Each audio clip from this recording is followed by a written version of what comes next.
it's all from the ground out of the beer makes the dog get Superior, they said, your mom, he was up for dead when the girls and all been up got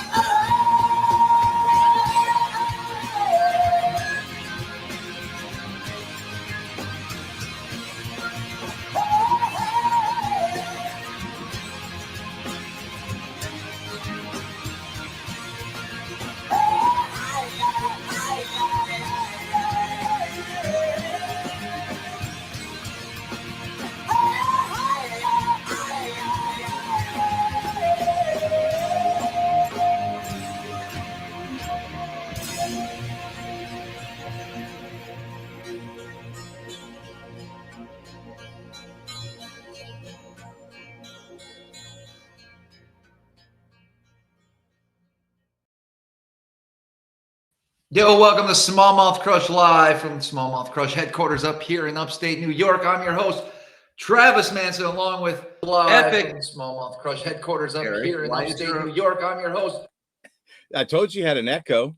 That was your echo, bud. No, I can hear it in your room. I was all motivated to do a damn freaking good intro. Take two. Look at that, man. Smallmouth Live, sponsored by MonsterBass. Don't forget to get your MonsterBass monthly bass subscription. Head on over to monsterbass.com for all your subscription fishing service needs. Hey, there you go. I like that intro, Travis. Very good, man. I was on the live show last week with Mr. Rick Patry. Well, he invited me, man. I like how you're using your tools now for bottle openers. Real men open it with their mouth. Have you ever done that? That's what they say, man. I don't know. I must not be a real man. Yeah, they just do it with the teeth thing or that, edge of the table trick. I don't think I've done either of those. Seen guys do it with their teeth. You ever done it? Ever gonna? Okay. Wait, isn't this a home improvement show? Not tonight. Not tonight. It looks like you have one room complete and you're sitting in your very antique chair. I noticed. How is the comfort level on a scale of 1 to 10? 9. That's pretty good for an old chair. It is. Have you felt any 0 spirits at all emerging from that older cupboard, desk, map, chair? There's nothing unusual. There's quite an odor. Smells like cigar and burnt wood coming out of it. Your chair? Could be the desk. Who knows? Okay, got it. You might have had a smoker that occupied that desk when they were alive. Perhaps. Perhaps. Is that good? Do you like it? Yeah, I like the smell. Okay. I feel like I can hear my voice. I can hear your voice as well. No echoing on your side of the room. No, not happening. Anybody else hear that? We might have to work through this new studio. I can move the microphone a little bit closer and talk like this. Whoa, man. That's like a whole different experience, man. Yeah. Pretty good. Pretty good, I say. So what's new? What's new at the Bass Lab? What is new at the Bass Lab, Eric? Hey, man, thanks for asking. I really appreciate that. For all you crazy, everlasting drop shotter fans, I finally got a restock. I'm going to show you the colors I got. And Travis, tell me which one's your favorite. Which one would you throw? Straight black. Well, we got a restock of the Black Knight. So there's your Black Knight. There's your Black Knight. Travis, I want to throw this on a bedding smallmouth and see what happens. And a largie that I can see. All right, I want to try it. But I would pick for the largie a white one. So this little with a little whisper of gray on top. And then we got, that's kind of a bait fishy color. And then we got what I call the nest robber because of the red. Because red makes them angry. And then one more, I got an olive black combination. You might want to switch to that olive black occasionally. I'm just saying it's kind of a smallmouthy color. So I got limited stock of those colors, guys. They'll probably go quick. Get them while you can. Enjoy. And if you've never seen it before, how many people out there have never seen the everlasting drop shotter? It's an indestructible tail, which is super soft. You can't break it no matter how many fish you catch. And you can apply scent to the tail and keep the marabou nice. Guys, these are the real deal. They're the perfect drop shot bait. I myself There's a couple different varieties that I like, but I certainly like Eric's concept, and it certainly does work. So I encourage you guys, if you're interested in giving them a look, to head on over to Bass Lab. What is it? BigBassCartel.com? You could put it up. That's exactly right. I think most people that have been on, like, come on, man, try to put that up there for a second. Let me look here. Banners. Thank you very much. That's right. Man. And I got a few more pre-spawn dynamite packs that I restocked that because they sold out. And I put a few more up, and a couple people like R&M Stevens, Scott and Bob Stevens. Thank you very much. Appreciate it. There you go. And I'll give you the tourney recap, man, from this weekend. Me and Scooter, a lot of you guys know, is headed down to Kerr. No practice, winning cold, another cold front weekend. Temps in the morning were like 40.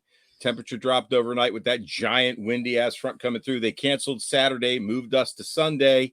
And we literally, Travis, all on a crankbait. I caught one swim bait fish, probably pulled 40 to 50 fish over the rails, not including the ones that pulled off or whatever, and did not get a bite over 3.5 pounds. Wow. I don't think I've ever experienced being on a bite that good. And it's a very much of a pattern lake. And Scooter ran the pattern. I mean, this is all Scooter's stuff. So we ran the pattern. I will tell you, it's pretty cool. I've shown this a million times. That flat A did the work for me. Also through a DT6. Variety of colors. Anything with chartreuse on it was good. But really stuck with those two crankbaits for the most part. And grinding rock all day. That was the pattern. Main lake stuff. And could not get a big bite. So the question I've got for you, Travis, you're me and Scooter, or you're on your own. You're doing that. You're getting constant bites. Do you believe, and this is, we probably pulled up the trolling motor 60 times to run and rotate, and new as well. So covered a lot of ground. I literally thought that 12 to 3 o'clock window, we were calling it 9 o'clock, by the way. That's how quick we got our limit. We were boat number 2. Not a good draw for us on what we wanted to do, because typically as that sun warms the rock in the afternoon, you can get your bigger bites. Literally can win it in the last hour. We were a 3 o'clock check-in. We wanted to be a 3:45 check-in. I didn't care if we were last out, neither did Scooter. Would anybody out there that's listening, would you have switched it up, or would you have stuck to the program with the number of bites? We landed every good fish that was hooked. No big fish pulled off. The ones that we saw that might have jumped, I mean, because we did lose a few, everything came in the boat because they were choking it. Would you have switched up game plans, or would you have stayed true, knowing that 12 to 3, more like 1 to 3 window, 3:45 if you're the last flight? You have just shy of 13, which got us third place last weekend, and second place. What won? 19. Man, you had to switch it up a little bit, bud. Yeah, but I mean, you don't know that going in on a post-fronty day, bluebird sky, the wind helped the bite, and we fished that same condition the week before and came in third with the same weight, or a little bit more. Really blew us away. Really blew us away, man. Anyway, sound off if anybody in the comments, but yeah, I mean, you go through your mind going, should we switch it up? Should we switch it up? So it's not like I'm on a school of fish and they're all the same size and you got to move schools and I'm looking at them. This is you're covering water and you think, you're just looking for 2 more bites, right? You're switching out in a couple. We had one in the well that was probably 2.25. You're looking for that 5-pound exchange, and then we're in the top 5. Crazy, right? Yeah.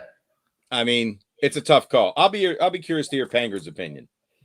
But no, I hear you. You would have switched it up. I hear you. Anyway, man, very interesting, man. Very interesting. Speaking of Matt, we got Matt joining us here shortly. We're going to talk a little bit about the Classic. Was it last weekend already?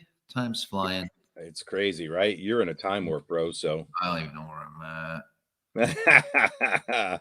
Yep. Yeah, I did throw a jig a little bit, guys, just to let you know. I drug a jig a little, a football jig around. Was throwing a dim jig. Thank you. What is that? Nah, hit a button. Oh, are you trying to watch some Facebook stuff while you're streaming, dude? Or just check it. Okay. I did drag a football jig around a little bit, looking for a bigger bite as Scooter was cranking, and that didn't catch a fish for me, which, I mean, I looked not very many casts with it. So, but you know, on key areas, I thought, you know, I'd take the opportunity when he was trying to hit an isolated target that I would drag a jig around a little bit, hoping for a bigger bite. So threw a spinner bait a little bit, slow rolled a little bit, no bigger bite, down an entire stretch of riprap, picked up a swim bait. You know, about a 6-inch swim bait, caught another 2 1/4. I thought that was the big bite of the day. I'm like, holy crap, you know, felt the tick, line starts to move off, set the hook, swing hard, and it's, you know, another 2 1/2. You know, you throw the big swim bait, you think you're going to get a, you know, a fish that and committed to it, and one big bite, but it wasn't a big bite, but it was a bite. Crazy, man, crazy. Anthony, there you go. Interesting. Yep, Matthew, definitely somebody got a kicker, no question. Interesting feedback from Kevin. Switched to the shaky head and they got bigger. Yeah, it was all largemouth, bro. And we kept grinding for sure. So no, good thoughts, everybody. Thank you, man. Well, you tried your best, bud. That's all we can hope for. That's right, man.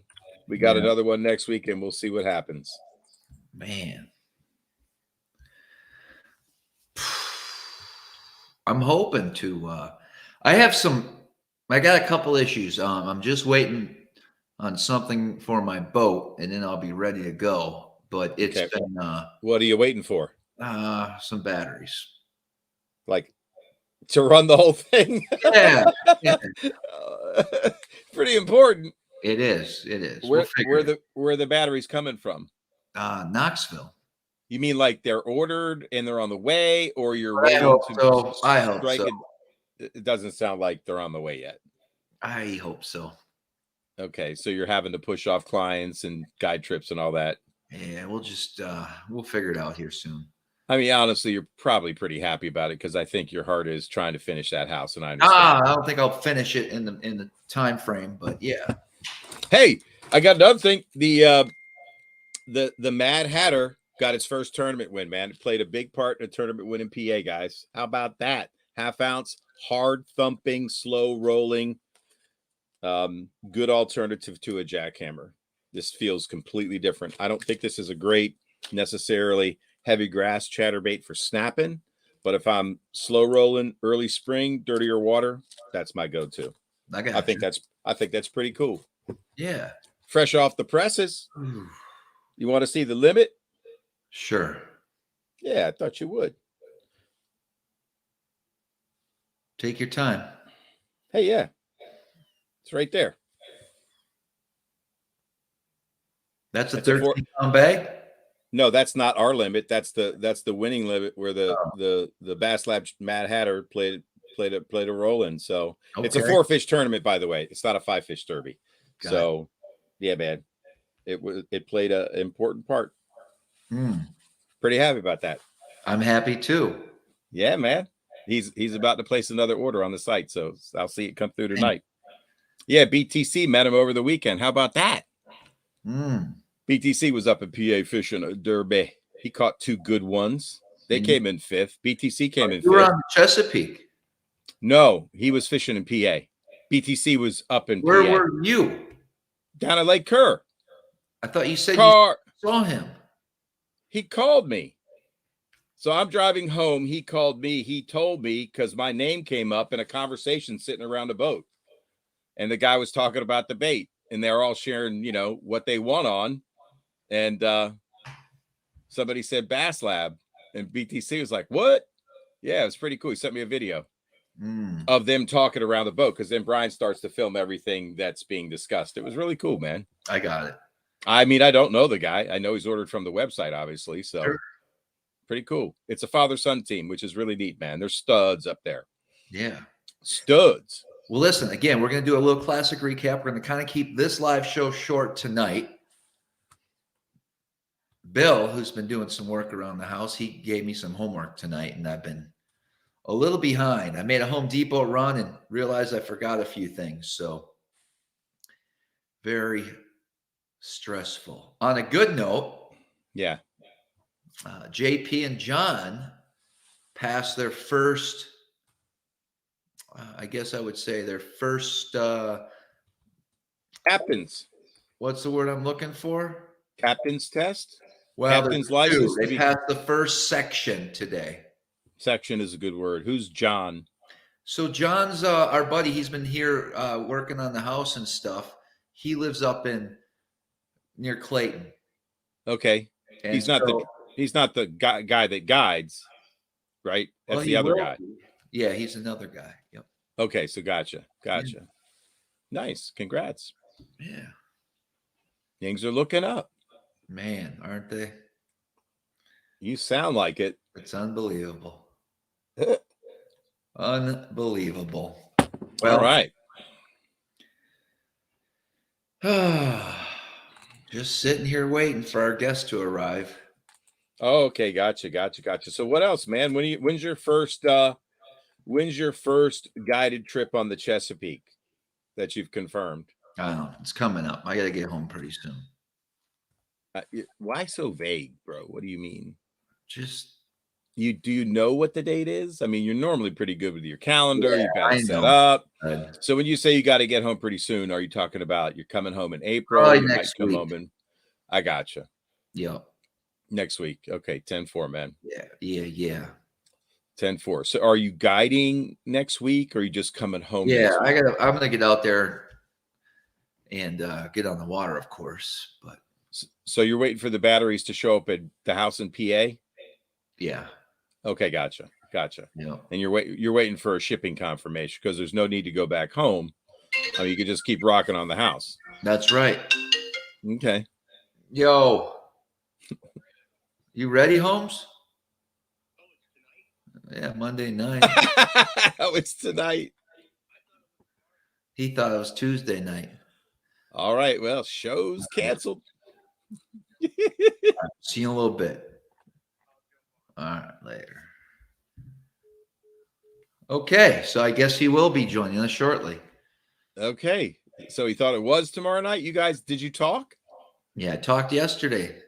Right. So here's how it went down. Travis finally returned my call, which is awesome. And yes, I'm driving.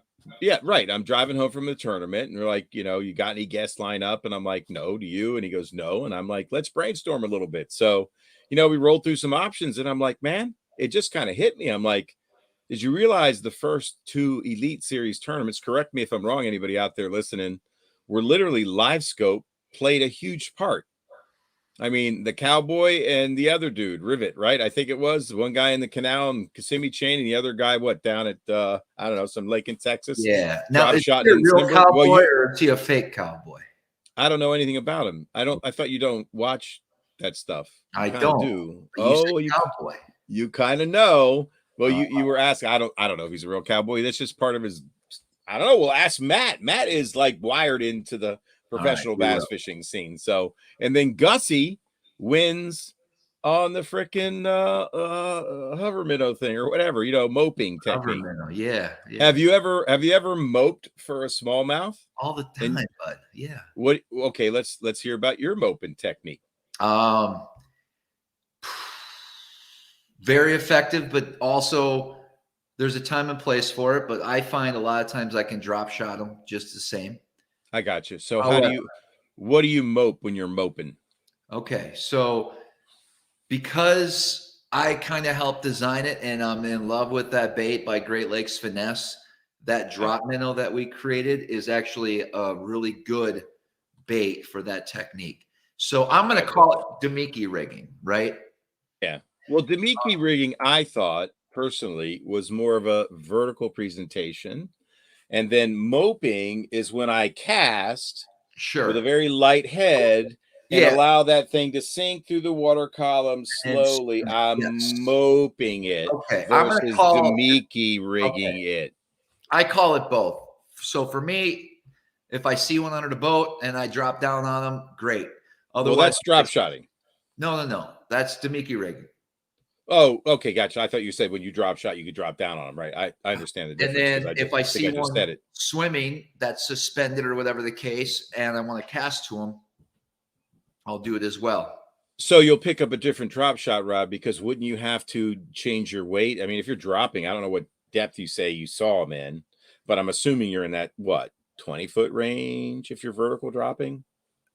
Yeah, it could vary for sure. Well, I understand it varies, but let's say you're 20 plus, so you're dropping what, 3/8, half ounce, 5/8 No, down to it? so okay, so normally it's an 1/8 ounce, believe it or not, and for I guess what you call moping or For deeper water, you're dropping down an 1/8 ounce weight to them. a lot of times, yes, because Okay. keep in mind, I try when I have a lot of rods on the deck, like definitely would have what I'm going to call a demiki rig, probably with an 1/8 ounce, sometimes lighter, 1/16. Sure. So, you know, a lot of times I just will freeze, just let that line out, Uh-huh. let her get down there, shake it above the fish, watch it rise, kind of play games with it. And Yeah. then when I make those casts, when I get a suspended fish, 20 feet down, 50 feet out, I'll even take that 1/8 and just let it sink. I like a lighter jig head for that. So not only does this drop minnow produce well, I do use, what is it? The Z2, the baby Z2 by Strike. Yeah. And I do love the Z-Man jerk shad. jerk shad as well. So all Yeah. of those come into play for sure. Yeah. The deal is one of my favorite colors. It works in a TRD Sure. if there's And you shad can present. definitely go heavier too. So And by the way, that guy is a real cowboy. He lived in Rancho, Texas. I heard it from We'll who gave us find that We'll academic mailbox. Real cowboy, ranched in Florida. So there you go, man. Perfect. Okay, gotcha. So you're playing around with your drop shot weights. There's a time Yeah, and place for the big 5/8, like missile it down, get to the fish first. exactly. 1/8 ounce, let it just kind of flutter down. Even if you're in 40 foot of water, you'll stick with that 8 ounce and wait, A lot of 30 times. minutes. Gotcha. Okay, gotcha. So Amen. right, I'm just kidding. Different conditions, different weights. But so you mope generally with a drop shot. I'm not sure I've seen you mope with anything else. No, you got it all wrong, bud. I got to take you out there. You're quoting me wrong, and you're talking you're off. Oh, I don't know, man. I'm just You're asking off, you. bud. Just go with it. Let's bring our next guest on. This is always a good time. Banger. What's up, fellas? How are you guys? Good. We're doing good, man. Just trying to figure out the difference between moping with a drop shot and moping with a demiki head and demiki rigging versus moping. I had never heard of that until he won in 2001. The actual phrase moping. 2001 or 2021. So listen, I swear to God, you told me this was Tuesday night, so I am NyQuil'd to the hilt. Oh, if you can tell, I've got a little bit of little frog in the throat there. I was relaxing. I was watching a documentary on Kyle Busch. And then I got the Broheem, what's up? And I was like, I don't know what's up. Like we pre-gaming this thing for tomorrow, and then boom. That's funny. Oh man, leave it to Travis. It's been a while, man. I think the last time you've been on the show was probably the Halloween episode, correct? I would like to think that I've been on the show one other time to make amends for that debacle that was Halloween 2021. That would be crazy if it's been that long. It could. I did look at what I got in the mail today. So I mentioned to the to Mandy from Mandy from the Bass staff was wearing the hat, and I was like, dude, I love that hat. I had a suspicious knock at the door because any knock at the door is suspicious if you're not expecting it. There's just a box there, and this is what was in the box. Look at that. Nice. No, that's tight. That's tight. So you're telling me Pacific. So Mandy flew to Oklahoma. Took an Uber to your garage, knocked on your door, and just left. No. It came in a box. Okay. Hooked me up with the bass hat. It made my day because, like I said, I couldn't breathe or talk or function. Oh, MJ in the comments goes, remember when Matt did the show from the Dollar General parking lot? So we did have you on. Yeah. Yes, that. I did do a show from the Dollar General parking lot where I had to give out like $3 in donations to not get mugged. Yeah, did you see that car sneaking up behind you, man? We were like all concerned that. it was going down, man. That was I remember that. Crazy. So Matt, we wanted to have you on just to kind of do a classic recap. Yep. And kind of from your perspective, what went down. A couple things right off the bat. I know a lot of people in the comments, we ran into a lot of fans and people at the classic or around the downtown Knoxville area. I know Frank Jr.'s in the chat right now. We saw him at the Luke Duncan party, I guess you could say. Matt hooked me up, man. I was standing in line for like an hour and a half. That was wild, wasn't it? Yeah. So Greg DePalma was in front of me, And well, I didn't even know he was in front of me until I started talking, and he looked back, and I'm like, oh, I know somebody here. And then we're like trying to figure out how to get in. And Matt keeps telling me, throw $80 to the guy at the front, tell him you're with the band. I didn't say 80, I said 20. Oh, man. But you did. Then you strolled right to the front and got in. We did. It was at capacity though, and if you were here's the deal, Eric. They weren't letting dudes in. That was it. Like if you weren't a dude, you'd stroll right in. But there was just a line of sausage. It was a sausage fest. There were 50 dudes in line, and they had a ratio that they needed to keep. That's hysterical, man. I like that. It was a crazy scene there. So not only was the Luke Duncan party going on, there was something going on upstairs or in the bar. And then we went up top to the club area later in the night. Disaster. And I thought it was going to collapse. So the whole upstairs floor was shaking constantly. Wow. To the point where I felt kind of unsafe for a second or two. It was just 21-year-olds hopping in unison. Oh my gosh. You're kidding me. Yeah. Mm-hmm. We had to get out of there. We did. Which we did. I left pretty early, around 11:30. We did. That other place was chill, where you could just go up on the roof and just sit there and have a beer or two and relax. Yeah. No, it was good. It was good. All right, so let's get into it. Let's talk this demiki moping, hanging a minnow. What's it called? What should we refer it to as? Well, wait a minute. I want to back up before we get to the technique. Okay. Why I asked you to call Matt was because Matt, I don't even have your number. I'm just kidding. I got his number. What I'm curious about is, am I wrong in thinking that the first 3 events this year, including the Classic, Live Scope was the major player? Yeah, well, this was the Humminbird, which was massive for them because I mean, I don't think it's any secret that when it comes to the forward-facing technology, Humminbird has been third fiddle. Absolutely. And I think it was also massive for them because Bass unveiled their screen and screen to where you could watch the screen live and watch what Gussie was doing. So you want to talk about a perfect marriage of the live with the bird and what Gussie was doing. I mean, for Humminbird, it was trying to, I mean, they had 360, right? They've got that market. That's their market, the 360. But for the forward facing stuff, that was massive for them, I think. I agree. So set it up for me. I mean, what is that saying about where it's going, man? Did those first 3 tournaments just set up for it? Were you surprised by it? Was it expected in your mind? Travis too, man. I'm really curious. I know you don't watch professional bass fishing, Travis, but Matt does and covers the industry. So, I mean, if you've got questions, Travis, being the guy who really uses the technology, I'm just curious about Matt and what you thought, and then how was it covered in your opinion? Go, man.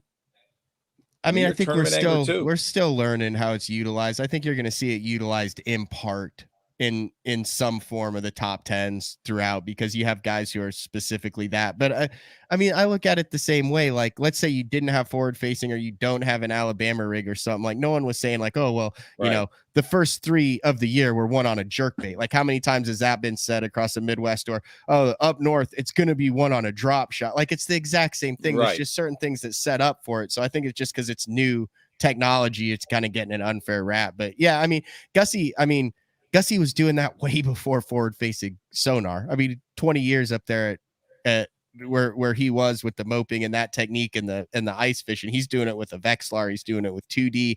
He's doing it with all sorts of different stuff. So I mean, I think it made it a lot easier to put it on specific fish. But yeah, the driver was the technique, not necessarily the right. technology. But listen, there were freaking 20 guys that were doing the same thing. Like, I mean, you look at it, you saw the stuff. There's 8 to 10 guys doing the same thing, and he's the guy who did it last time, so he's obviously better at it. It's not the fact that he had the forward facing sonar; it's the fact that he was able to figure out how to get those fish to bite, whether it was bait technique, how he was utilizing the bait, whatnot. I mean, so just back to Travis's question, then distinguish the 2 techniques. I mean, Travis, you set up a great question. Moping versus demiki rigging, same thing? No, I don't think so at all. So like I demiki rig a lot at Table Rock.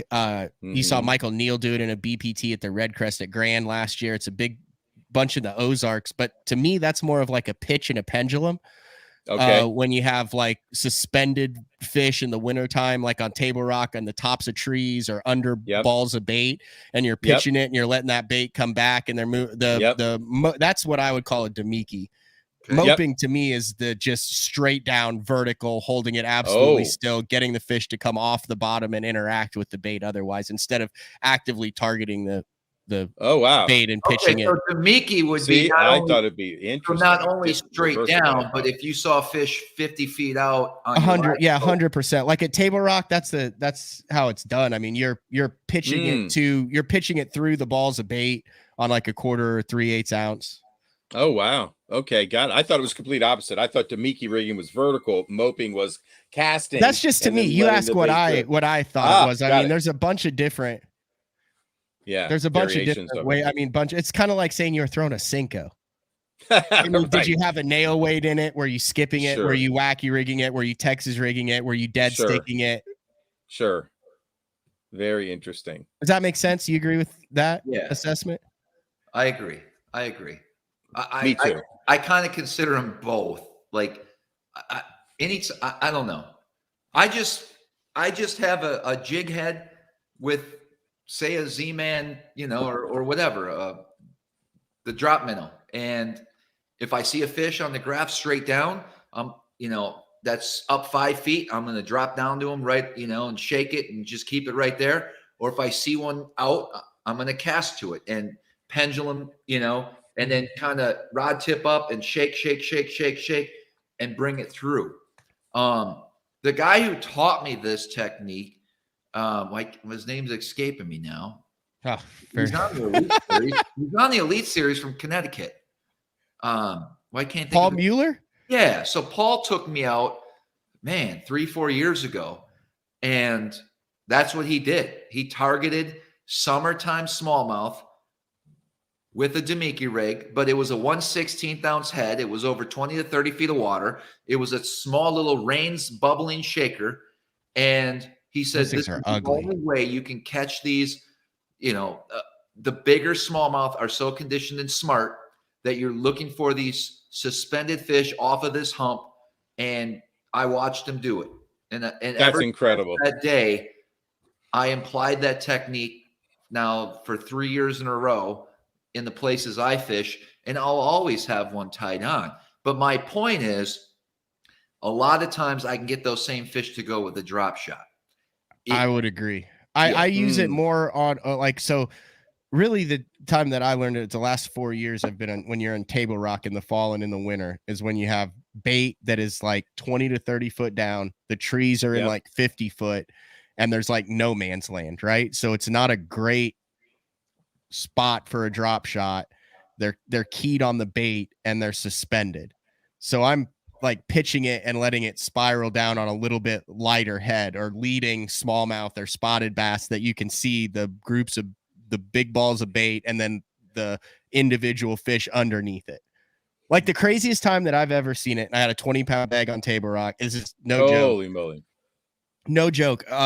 It was straight up National Geographic, and we were in the back of a cove, and I was fishing with my buddy, Dave Rush. I was fishing with Dave Rush. You know him? He works there. Anyway, we're fishing this tournament, and he's like, "Are they schooling back there?" And I'm like, "No, dude, it's like 41-degree water." He's from the Carolinas, and I'm like, "They're not schooling." And he's like, "Well, something's going on." I'm like, "Yeah." I'm like, "Those are just loons." And he's like, "But it looked like schooling fish." And we got back there. This is crazy. I've never seen anything like this. Wow. And all the loons were over like 50 foot of water in the back of this dead end gut. And they had the bait pushed up there. And they would all get in like a circle, like playing duck, duck, goose. And they would all go down at the exact same time. And then you would just see this water get pushed up, and they would kick with their wings up. And they basically made a net, and they pushed all the shad to the top of the freaking water. And then they started going nuts eating it. And the gulls were diving and the loons were going. And you're looking at it and you see all these marks directly under this ball of bait. And we both pitch our demiki rigs out, and it's like a 6-pound largemouth and a 3.5-pound spot. And we caught 20 minutes in like or 20 pounds in like 15 minutes. And then they dissipated because the boat's in there, right? And we're like, holy cow, that was freaking crazy. So then they did it again, and we went over there, and you see the marks underneath it, and you pitch underneath it, and boom, it stops halfway down and swims off. So then we started saying, well, I wonder if then the loons, when they spread out, they wouldn't do it, but they open up their wings and they like come up. It's the craziest thing I've ever seen. I didn't know they did it. Holy crap. I've never seen that. And Me but either. what we started doing was we would make a big circle with the trolling motor on high bypass and push all the loons back together. And then they would get it, and then then you could look at the forward facing sonar and see the bait, and they'd get around the bait, and they'd go down, and they'd push the ball of bait up, and you'd see the little shad flicking, and every time you pitched in, you'd freaking get bit 20 foot down on the demiki. It was the craziest thing I've ever seen in my life. Crazy. Holy man. What is your favorite jig head for that? Yeah. The you want me to go get it? I got one out there because I'm getting ready for we do. We want you. Right back. I'll go we grab want to see it. Okay. Travis, there was a jig head that I've had for, I don't know, 3 years now. It was made by Matsuo, and it's like that demiki rig that they came out with. Maybe I bought it long ago, and I always brought it with me. We've never thrown it, but I always wanted to do that technique with you, with a Z-Man jerk shad and the color called the deal. I don't know that we ever had a condition where it would set up, but sometimes even on the Potomac, there's like areas in December and maybe on the Upper Bay where there's those balls of bait fish. And I always wondered if that would work. Ooh. I know it would work down in the Carolinas. I mean, what he describes, it happens all the time. There's these massive schools of shad in the fall, and there are definitely bass and stripers underneath of it. Never seen the loon thing. I find that you kind of do have to have somewhat good visibility in the water to make that really work. So too much turbidity on places like our rivers for that to happen. I think. You mean for live scope? No, or for the fish to see it. For demiki rigging in general, to be able to. You mean to see the bait, or for the bass to respond to that technique because of the turbidity? For the bass to respond to that, for sure. I gotcha. Yeah. So even when the water gets pretty clear in the wintertime, I mean, dude, I don't on our rivers. I'm just curious. I mean, we're never out there in December. I was just curious what your thoughts were. Yeah. So you think it's a water clarity thing, at least on the bodies of water you fish. You got to have that clear water. Yeah. And you know, my setup's a 7-foot medium light, and I use 5-pound Cortland master braid to like 6 or 8 pound fluorocarbon leader.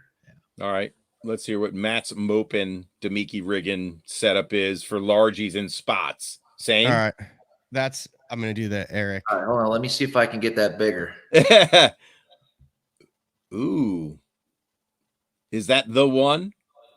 That's pretty cool. That's the one that I like. It's the big bite jig head. So this typically has 2. There's one on the back. It comes on the back, but I cut all the back off. Okay. But thin wire gauge hook on it, right? Gamakatsu? I think it's a 1 Gamakatsu on it. Yeah. And then that hook is perfectly horizontal, which is super key with that jig head that Gussie was using too. Yeah. And then a number of different plastics. So like this is one that I had rigged up. This has that little Hazardong shad on it, but that's like nice. A 1/4 ounce with the 3. Wow. And it's just a tiny little profile. Really is. Super tiny. That's the small Hazardong, right? Yep. But then the other one that I like, and it's that Arkansas Shiner, is just like a good little color. 4-inch jerk minnow. Yeah. Arkansas Shiner. And you can tell, I mean, that tail, and that's just the big bite jerk minnow. And then this is another thing if they get a little bit bigger. So they made these hybrid swimmers, but look at these. These are cool because a lot of times if you're pitching and letting the bait fall, you want to have some horizontal action, but you also want to have a little bit of swimming action. So look how narrow that bait is. Very. And then the tail is very unique. So it's got. Oh, it's squared off, and then there's that little like. Yep, it's got little bitty thin deal. So it actually pairs up with this to where you could fish it horizontally, but it has a little bit of kick to it. But not a lot of kick. And then the other one that I like to use also is the swim on, the Kamikaze swim on, but the smaller size of the swim on. So it's just Oh yeah. Okay. But like I said, I'm not doing a lot of holding it. I'm doing more of those fish intercepting that bait as it falls. Interesting. I'm not like, I mean, dude, I got my ass handed to me by Coop Galan at that open on Cherokee by holding it, right? Like, I mean, he was sitting there like holding it and the fish were coming up. Like I'm not that great at it. I'm better at pitching it, intercepting the fish and picking fish off on it. As far as instead of the straight moping stuff. So I want a little bit of action on mine. What's your setup when you're doing your demiki rig and pitching? 10-pound SX1 braid to 8-pound Sunline leader. 7-foot medium, leader. 7.5-foot medium. I'll go with a medium light on that, just because it's such a light and you typically don't have anything to get in the way. And I mean, it's just a straight single hook. So I want to let that fish pull and bury it. There's no sense in horsing those fish. Right on. Just let them play out. Very cool. So. Fascinating, man. But no, I mean, I'm getting all this stuff ready for the open on Toledo Bend. Like, I mean, I'm taking this stuff with me. Are you really? Yeah, that's why I had it. It's because I got the studio in the house now, so I got all this stuff here. That's very cool. When are you headed out? Saturday, if I'm still alive by then. I mean, that's when practice starts. Oh my gosh, you got a few days to get right, man. That's a long. How long is that drive for you, dude? I don't think it's that long. 8 hours, 7 hours. That's not bad at all. Ever fished it before? Yeah, I've been out on Toledo Bend a number of times. I fished a Bass Nation there a couple years ago, and I mean, I had them dialed. And I went to my first dock, caught a 5. Went to my second dock, caught a 3. Went to go to my third dock, shift actuator. I remember that another tournament. shift. This was a year later. Did you different boat. Did you YouTube that one? No, I broke my GoPro on that one. Okay. I think unhappy. I watched one of the Texas ones with the shift actuator. I think. I don't know. I've watched one of those. I don't think I put that one out. I had to call and apologize to some people after that one. I did not handle it appropriately. I was very upset. Well, because it was a 15-inch limit, so I had my buddy bring my fish in, and I had like a 15.25-inch spot, and he's like, "Well, the good news is I got your fish weight in, and you're in 9th place." He's like, "The bad news is that spot was short." And I blew a gasket. Yeah, and I wasn't even there. I wasn't even there. Oh my God. But see, look how sexy that looks. That is actually pretty sexy. What does that tail do? Just like wag? It just sits completely horizontal in the water. Or like that.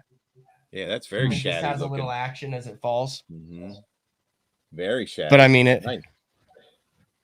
Just a little morsel. I like it. Nice. So let's get to the classic, because that's how we advertise this show. What was your opinion on somebody asked, what was your opinion on the coverage of the classic? Did you like how they handled the live? Now, I had to go back and watch a lot. I went back to the room and watched some. I didn't get to watch a lot. I got to watch the Fox. I did watch the Fox. I did watch, I watched probably an hour and a half of each day. Okay. So if you compare it against the whole thing, I didn't get to watch that. I mean, they were dealt a bad hand as far as like noon through the final day. There were like 26 keepers that were caught between the 25 guys. Like, it was bad. Those guys have such a hard job. It's impossible to do. I thought they did with what they had. I thought they did a great job.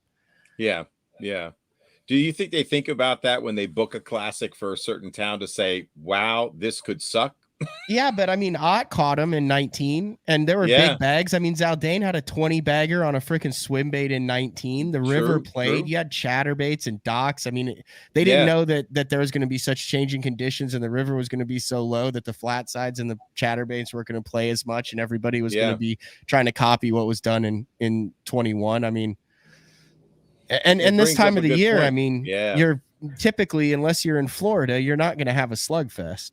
Yeah. Yeah.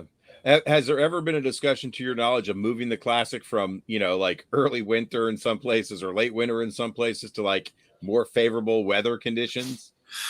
Well, it used to be during the summer months, and then it changed to February. For a number of years, it was always in February.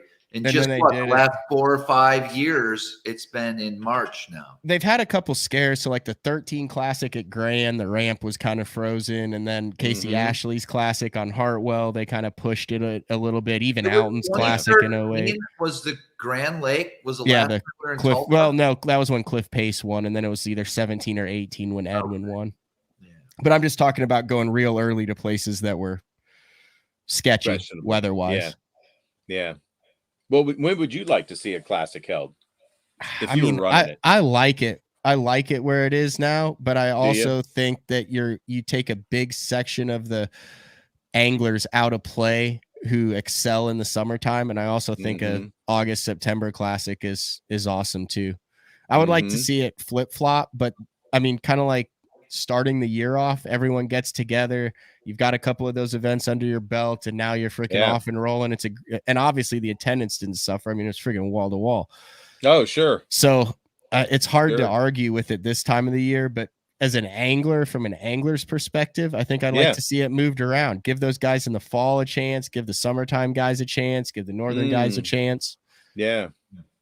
Interesting point. It is one of the most unique sports. I was trying to explain to somebody just how many variables there are in fishing, in tournament angling. And, as you take 10 minutes to describe all the things and all the factors that can impact the playing field, they go, that's crazy. There is no other sport like it. Yeah. And you really don't know what you're going to get. I mean, you're 1 or 2 fish away from it being a riveting last couple hours of coverage. Very much so. I mean, you have 1 5-pounder across the board from any number of guys, and you've got another 2022 Classic where 3 guys show up thinking they won. Oh, yeah. Absolutely. Yeah. So what are you looking forward to, man, on your opens journey this year, man? What's cooking? I mean, you don't really look forward to any. Like, I'm not like Travis. Like, I don't go out and just catch 26 pounds everywhere. I'm a 12.5-pound guy, so I look for the exact same thing everywhere I go. 15. Toledo Bend coming up should be good. Did you get into the Open, Travis? No, it's 30 days off limits, man. You can fish the lake.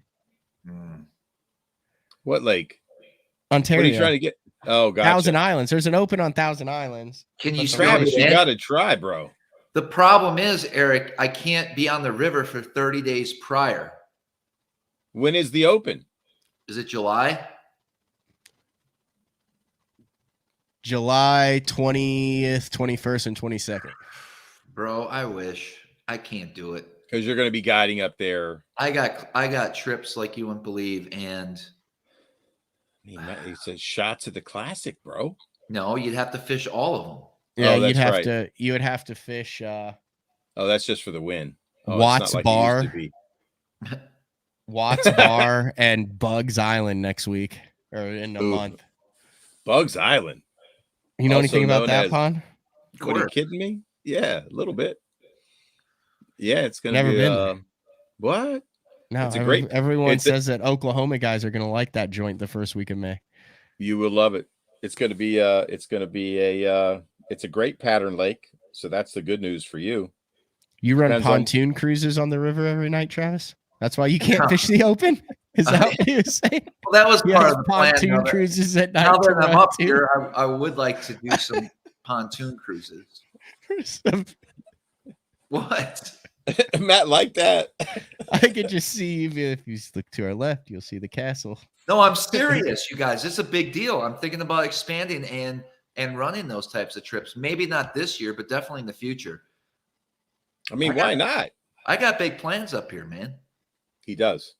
Is that you at the new house now? Yeah. Holy cow. Yeah. You don't have any shiplap in there, do you? Yeah, of course, bud. Oh, God. So we got. You put up shiplap? We got. I'm still working on the decor, but we got. Well, that's more like that. That's welcome to 2010. No, shiplap's the other way. Yeah, this is just good. This is just a nice. Come on, man. Look is that your? Is that your studio? Yeah, but it's not done yet. Where does that door go to? That's just a side door. It's a little midget door. It's little got storage in the eaves. So look at that's a check this out. So go full screen, Travis. Go full screen. Yes, go full screen. Go full screen, Travis. Full screen. Go full. You guys, hold on. There's someone in there? No, check out the handle, bro. Looks like an eyeball. Hopefully. It's a boat cleat. I love it. It's just attic storage. It's in your eaves, right? Those are called eaves. Yes. That's good, man. Extra use of space. You gonna put some plywood in there? You gonna put all your FLW trophies there? I will. Yeah. Yeah, it's a nice little studio, guys. Check out that desk. Boom. Very nice, yeah. man. Yeah. It's I gotta still put a lot of stuff up, so we're not, You're getting there, bro. We're getting there. I like it. That's nice. Yeah, it looks good, man. Looks good. You've been working. You need like hard, a little bro. neon smallmouth crush sign behind you. Something. You mean Matt like this? Hold on. Oh, Don't focus. absolutely. Does that say Epic Eric's Bass Lab? You damn right. Oh my gosh. Yeah. Was that a gift or did you have that made? No, I had it made, man. I had to do it, man. In other news, haven't you been smashing them? Man, last year was a tale of two trails, bro. The tale of tears in the beginning of the year. So the MO for us is no practice going to tournaments cold. And it's a long shot. So for Scooter, because he is a full-time guide, he needs to guide for his living, right? So he's been full on with, striper trips in the spring. And then, he does a few bass trips here and there. Of course, we've got off-limits periods to contend with. Then he goes to, speckled trout and flounder and puppy drum. And then he goes straight on into like these giant bull reds. And he is like slick word at the end of the year when a lot of the championships are. So our tournament season started off last year with 4 dead batteries in a boat. We literally did not get to make a cast. I mean, one cast and a flip to a tree, and he pushed on the trolling motor. It's the first spot and nothing. And so we got to pull the boat, go to the advanced auto parts. And anyway, you get the day. Yeah. The next tournament, something even more horrific happened that I cannot repeat, but it was not good. No one died, luckily. But I might have sustained some internal injuries for what happened. One day I'll describe it on the show if he allows me to. So let's just say it was not good. We did come in 5th that tournament. Luckily, the boat didn't sink, but close. Anyway, so battling those types of events in the beginning of the year and turned things around and sacked almost 22 pounds on curve for a big Angler's Choice win. For $5,000. If we owned the boat, it would be, $12,000, but we don't have the contingency money. And then won 32.5 later in the year for championship on Kerr and some of the toughest conditions. And isn't Kerr also known as Bugs Island? Mm-hmm. That's convenient. Yeah. So and knocked on the door for a couple other championship wins. So we fished really, really strong second half of the year. So doing the same kind of thing this year, no practice, just showing up cold, fished in cold fronts every single tournament so far this year. And, just trying to push the buttons to qualify fish. You got to fish two to all the series and some of them to qualify, but just getting her done, man, getting her done. I keep forgetting to sign up for Camus Cash. Well, dude, my buddy Brock signs up for that. He's like, raking it in. He gets the new Camus. He wins at Nichols. He is just getting checks. He's won like $75,000 this year already in 2023. So crazy. It's crazy between tournaments and incentives. Just in Oklahoma. Camus Cash is pretty good. I think it's $7,000 per win. I'm guessing. I don't know. I think it was 7,500. Speaking, guys, listen. I forgot to I don't want to announce it yet because I've been so busy. We are going to do a Smallmouth Crush Open in July, probably on Lake Ontario. When? And, it'd be right after ABA. I can tell you right now. So maybe you'll. Matt, are you coming, Matt? Well, I've got the Pro Bass Camp on Oneida, the 4th. Hold on, it's going to be July 16th if we have it. What is the Pro Bass Camp? July 16th. Yep. That's the first second full day of practice on the river. Everybody's going to be out there. So you'll be on the lake though. Yeah, but it's out of Clayton. Oh. So what you're saying, Travis, will be lots of people on the water. But I can't fish yours because I can't box smallmouth during official practice. See, these rules are so messed up. Can he do a on the water MLS style weigh-in? No. I'm just trying to make it fun for Matt to come in. I mean, at that point of the year, I'll know if I'm in it to win it or not. So I might just go fish the lake. I'm pretty disappointed. So you guys are out of Waddington this year?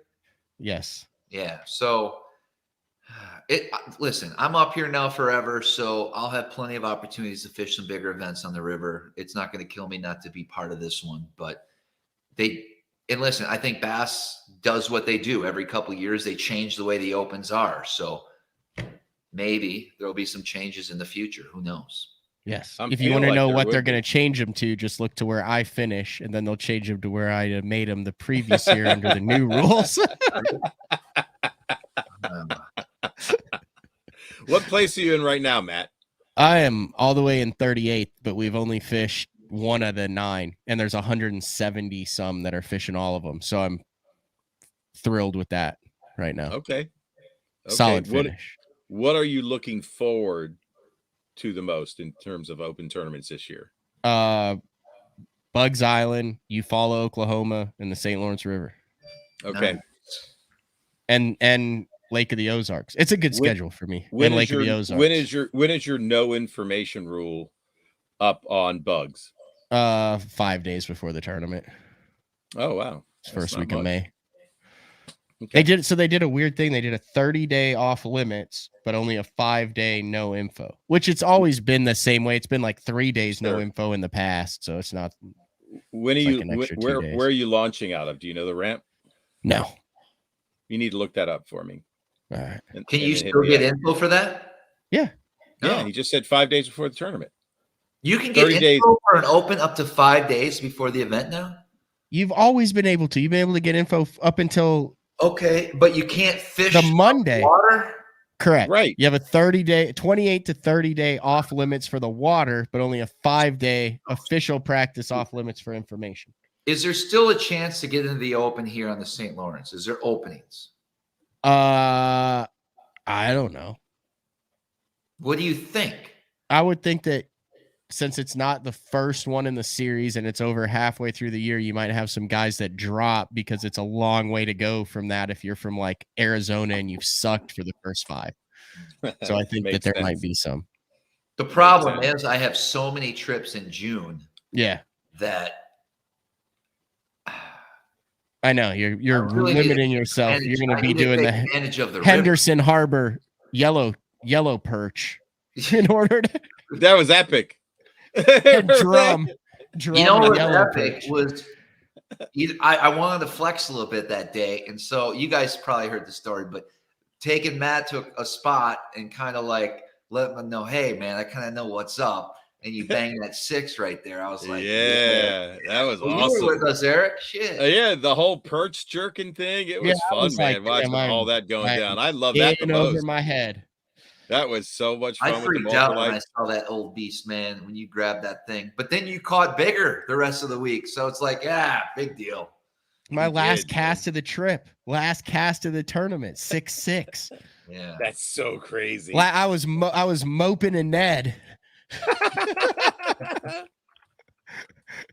Oh man. Oh man, that's awesome, man. Oh my gosh.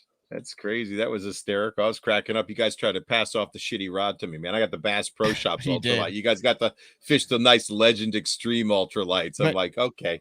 No, that was fun. Speaking of yellow perch, what didn't I thread on some power bait and it worked? Yeah, like you were catching them you were catching them just as good on the. We couldn't find the big schools of perch that day for some. Yeah, but it doesn't matter. But I mean, I thought the cool part was you guys. What were you using for bait? Like, I can't remember. Night crawlers. Yeah, night crawlers. So I said, fuck that. I'm going to use some power bait. And I stuck it on the hook. Yeah. It was max scent and it caught the shit out of them. Worked just as good. So right after the St. Lawrence, I booked 3 days, the 24th, 25th, and 26th with Michael Simonton perch fishing out of Erie.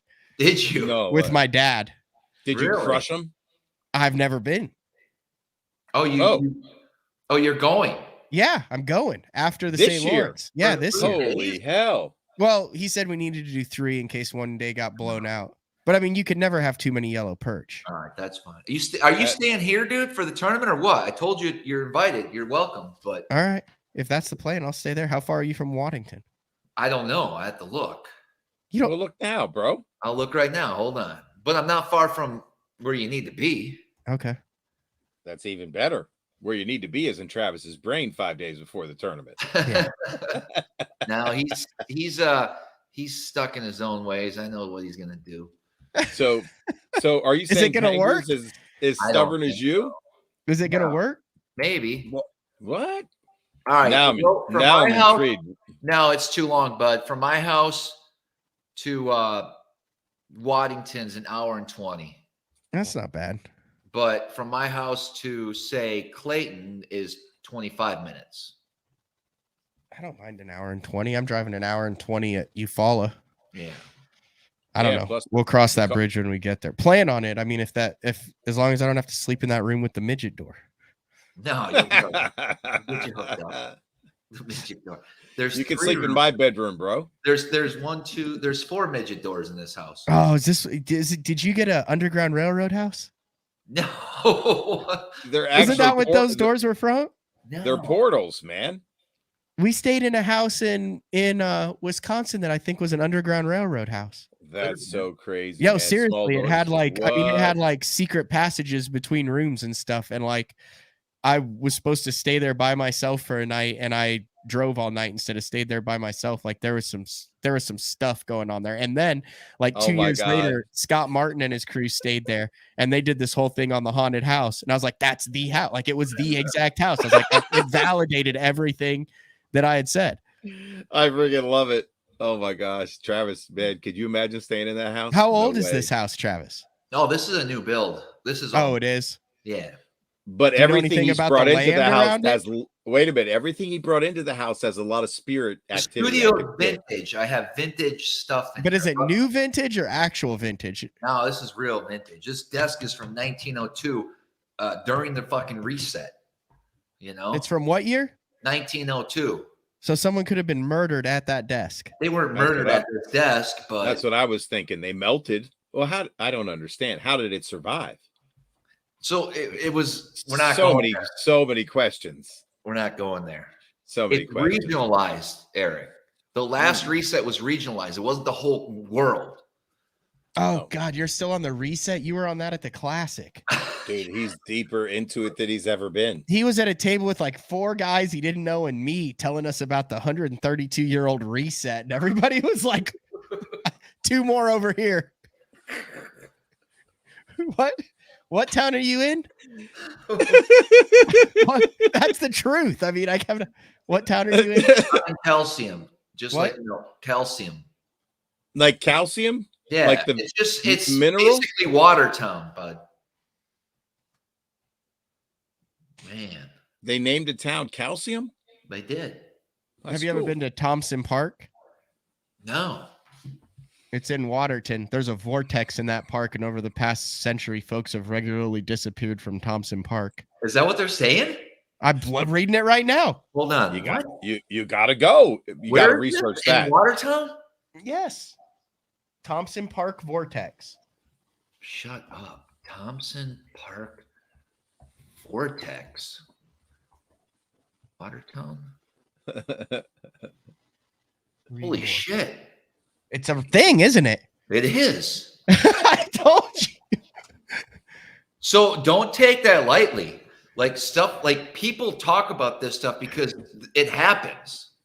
These universes, these realities collide. And if there's a vortex around here, because we know that Lake Ontario, the St. Lawrence River, from Prince Edward's County over to Kingston, down towards Alexandria Bay, south to Oswego, and then due north is basically the Bermuda Triangle of the North. I have heard that. Over the past century, folks have regularly disappeared from Thompson Park, at least for a few minutes. Then they suddenly reappear disoriented, claiming they have visited the past. Many feel Thompson Park has a vortex that warps folks in time. Some investigators believe that the warping affecting is a result of EMF bands present in the area, which can cause nausea, confusion, and hallucination. That explains a lot of your recent shows from the area. Phenomenon, yeah. He said it explains a lot of your shows that you've been doing from your new home. Well, I have not lost track of time in a number of years, but the only time I has been in upstate New York, and there is definitely portals located. Can you do a show from Thompson Park? I think. How far are you from Thompson Park? I've never heard of it, so I got a lot of Google it. If you could Google how far you are from that, you could Google how far you are from Thompson Park. Just do it, dude. You got to go do a show from there, man. It might be walking distance. Wouldn't that be some shit? Right out his back door, he built it on top of Thompson Park, the now defunct Thompson Park.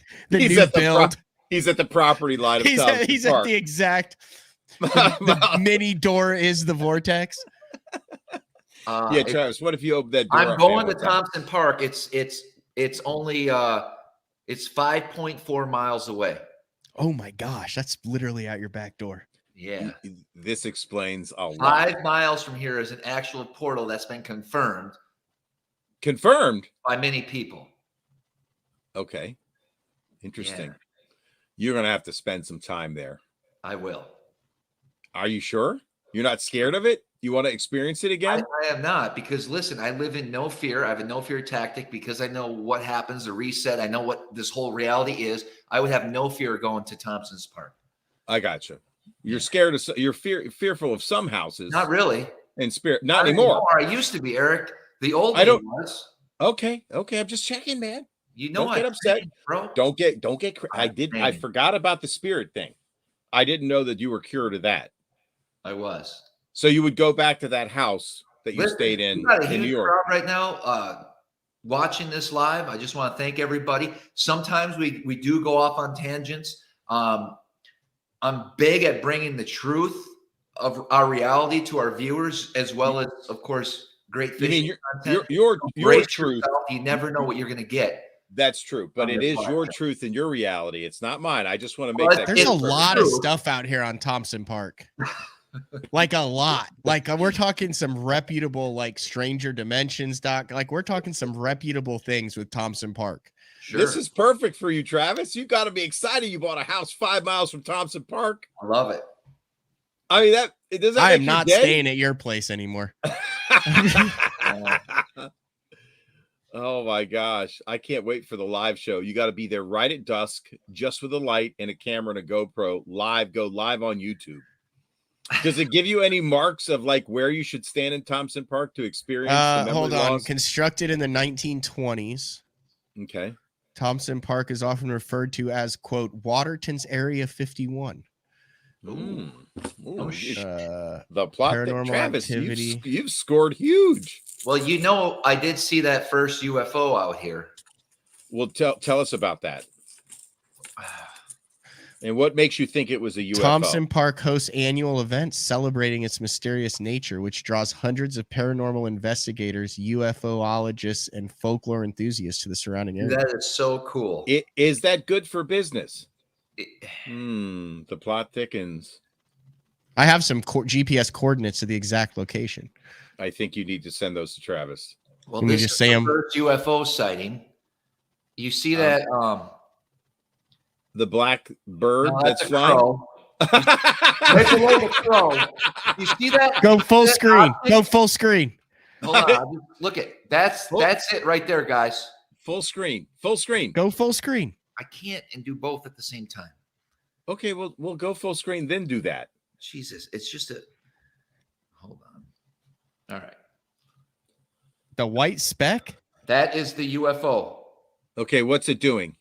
Hovering, bro. Look at it. Why do you think that's a UFO? Because it's not acting like any airplane, helicopter, nothing. Do you see it? Look at all the crows around it too, by the way. What are the crows saying to it? Whoa, that is kind of creepy. That is kind of creepy. Do you see it? Yes. And look, they are all reacting to it in a strange way. Around it. And I've never seen that many crows in my life. Look at it. Are you sure those aren't turkey vultures? Monkeys? I Look think how those are slow that object is moving compared to the crows. Isn't that a monkey from the Wizard of Oz that's flying around? You know those monkeys that came to get Dorothy? I don't know, bro. It's just a thing in the sky. It could be a weather balloon. It came from Lake Ontario. Okay. Well, you saw it come from out of the water? No, but that's where they all come from. Not Dude, Jig Squad with the idea of the century. What's that? You fish with you during the day, and then for an additional fee, you take them on a freaking haunted trail thing at night at all the haunted areas, and you get the conspiracy theory in the evening and the smallmouth during the day. Steve, that's a good question. I'm gonna throw that on the screen. Maybe Matt can answer that. Because I didn't know. I mean, you should have been. That's all there is to it. Next one. All right. Fair enough. I didn't know if you had a specific. Okay, you always speak. Here's why you weren't on the show, Travis. You always speak in loose, veiled terms. Like you always know things that you can't say. I had 3 guys who were like, I saw Bigfoot, I saw a UFO at the bottom of a Great Lake, and I saw a UFO while salmon fishing. I can't pinpoint any story outside of that, whatever the hell you just showed us, where you were like, here is concrete proof of something super. Like I saw a ghost bride of Sam Rayburn. But I mean, I could just physically say it. I have not ever heard you actually vocalize any concrete evidence behind these things other than just vocalize them and then vocalize them louder. Like the theories around them. Is that a fair assessment? Like had you had a specific concrete story, like this is when the government... I did not watch the show. Was there any UFOs in the Great Lakes? Yes. And tell me about it, please. Well, Brandon Polinick caught a 25-pound limit off one. He didn't say which Great Lake. It was in the middle of nowhere.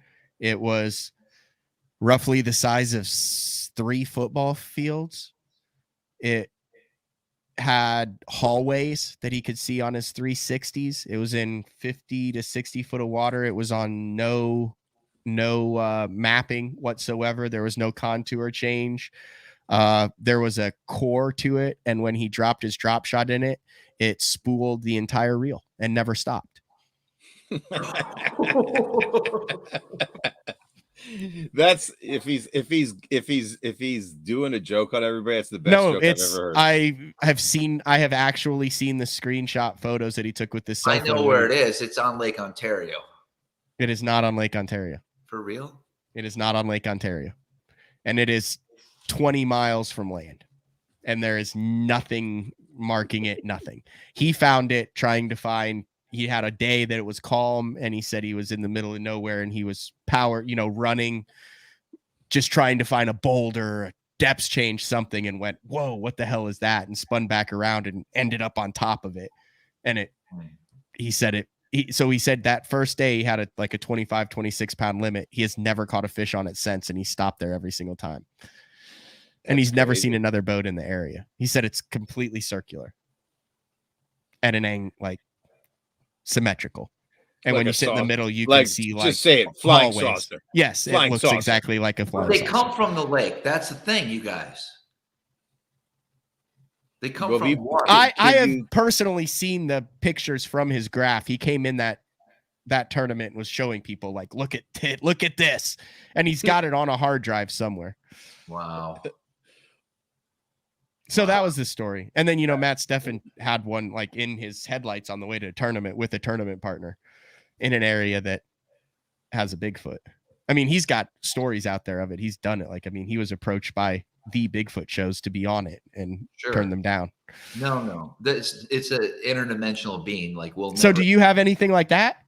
Absolutely, Matt. Are you kidding me? Well, I didn't know that. What do you got? I've never heard him. What do you have? I haven't heard him. I have 3 legit UFO sightings. Are you counting the crow one? No. That would be 3 legit, and then probably a half a dozen things I've seen. 3 of them were at the cottages up in Cape Vincent, but the other 3 were all in this Bermuda Triangle of the North. They were all located on Lake Ontario. That's why I asked friends and people from this area, do you ever look up and see stuff? And everyone's like, no, nobody's really looking up. And it blows my mind, the stuff that's out there. Well, Matt, have you ever heard the story about how he was teleported? Sure. Why don't you? That would have been a good one. Yeah. Who were you with? I was with my buddy Kevin Baker. And What happened to Kevin Baker? Kevin Bacon? Kevin Baker. We were heading up to Lake Ontario. Wait. Is Kevin Baker still alive? Yes. We were was this in the Marsburg vortex? It was in the somehow, listen, I was driving to Lake Ontario, and the next thing I know, I woke up and we were driving next to Lake Cayuga, which was 2 hours away from our destination. Could you get Kevin Baker on the show He to would verify tell you. the story? He would tell you the exact story. Do you still have his phone number? Sure. Can you get him on a live to describe this event? I'm doing this show. Listen, a couple years. I'm doing this show every 6 months because I have found that there are a handful of anglers that were like, why wasn't I invited? So I'm doing this show every 6 months now and unexplained things on the water. Because I mean, as anglers, we see a lot of things. But yes, I would like to hear from Kevin Bacon as well. All right, I'm gonna just call him right now. He hasn't heard from me in a couple. This is a real thing. This is real. I'm calling him right now. If he answers, the Marysburg vortex. If he answers, this will be incredible.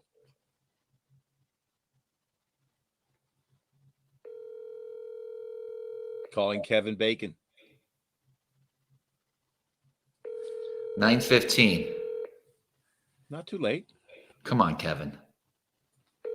I just keep calling him. Your call has been forwarded to an automated. Leave him a message. Now he's going to wonder. Now we don't know that was his number. I wanted him to leave him a message to be like, hey, Kevin Bacon, do you remember that time? Now we don't know. He could have called any number. Hold on. Stop talking. Let me send a message. Give me 1 second, guys, because now he's confused. Yo, it's Travis. I'm sitting here with some guys that were just curious about that time we were teleported, so I was trying to get a hold of you. Talk to you later. Okay. Good message. He texted you. He was like, who's this? Did he text you? No, I just text him so he knows why I called. Oh, okay. When he sees I called him. This thing is called the Marysburg vortex, the eastern part of Lake Ontario, the Canadian Bermuda Triangle. Okay, sure. Yeah. The 3 corners. Yep. Delineating area around Wolf Island. That's got some smallmouth on it. Oh, yeah. Mexico Bay near Oswego. Yep. And Point Peter in Prince Edward County, Ontario. You. Ding, ding, ding.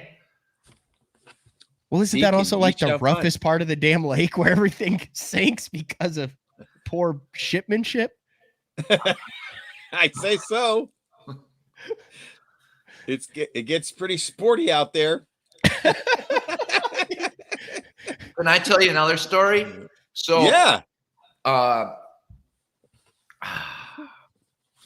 not going to share his name, but he was on the SmallmouthCrush podcast. Top smallmouth anglers in North America. Oh, here he is. Oh. I'm on a live show and your name came up. Okay.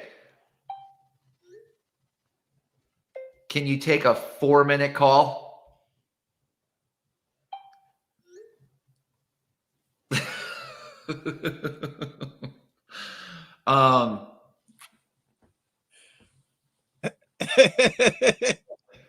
Okay, so let's see if he responds. When was the last time you talked to this cat? It's been a while. Actually, he was a good friend of mine, and he moved from Philadelphia to Pittsburgh, but we used to go up. Because of the incident? He was so traumatized. Okay, he can't talk right now. What's he doing at 9:15 on a Monday that he can't talk? He's in a meeting.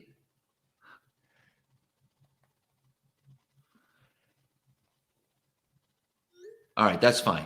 But I'm going to tell you what. Okay, here's the message.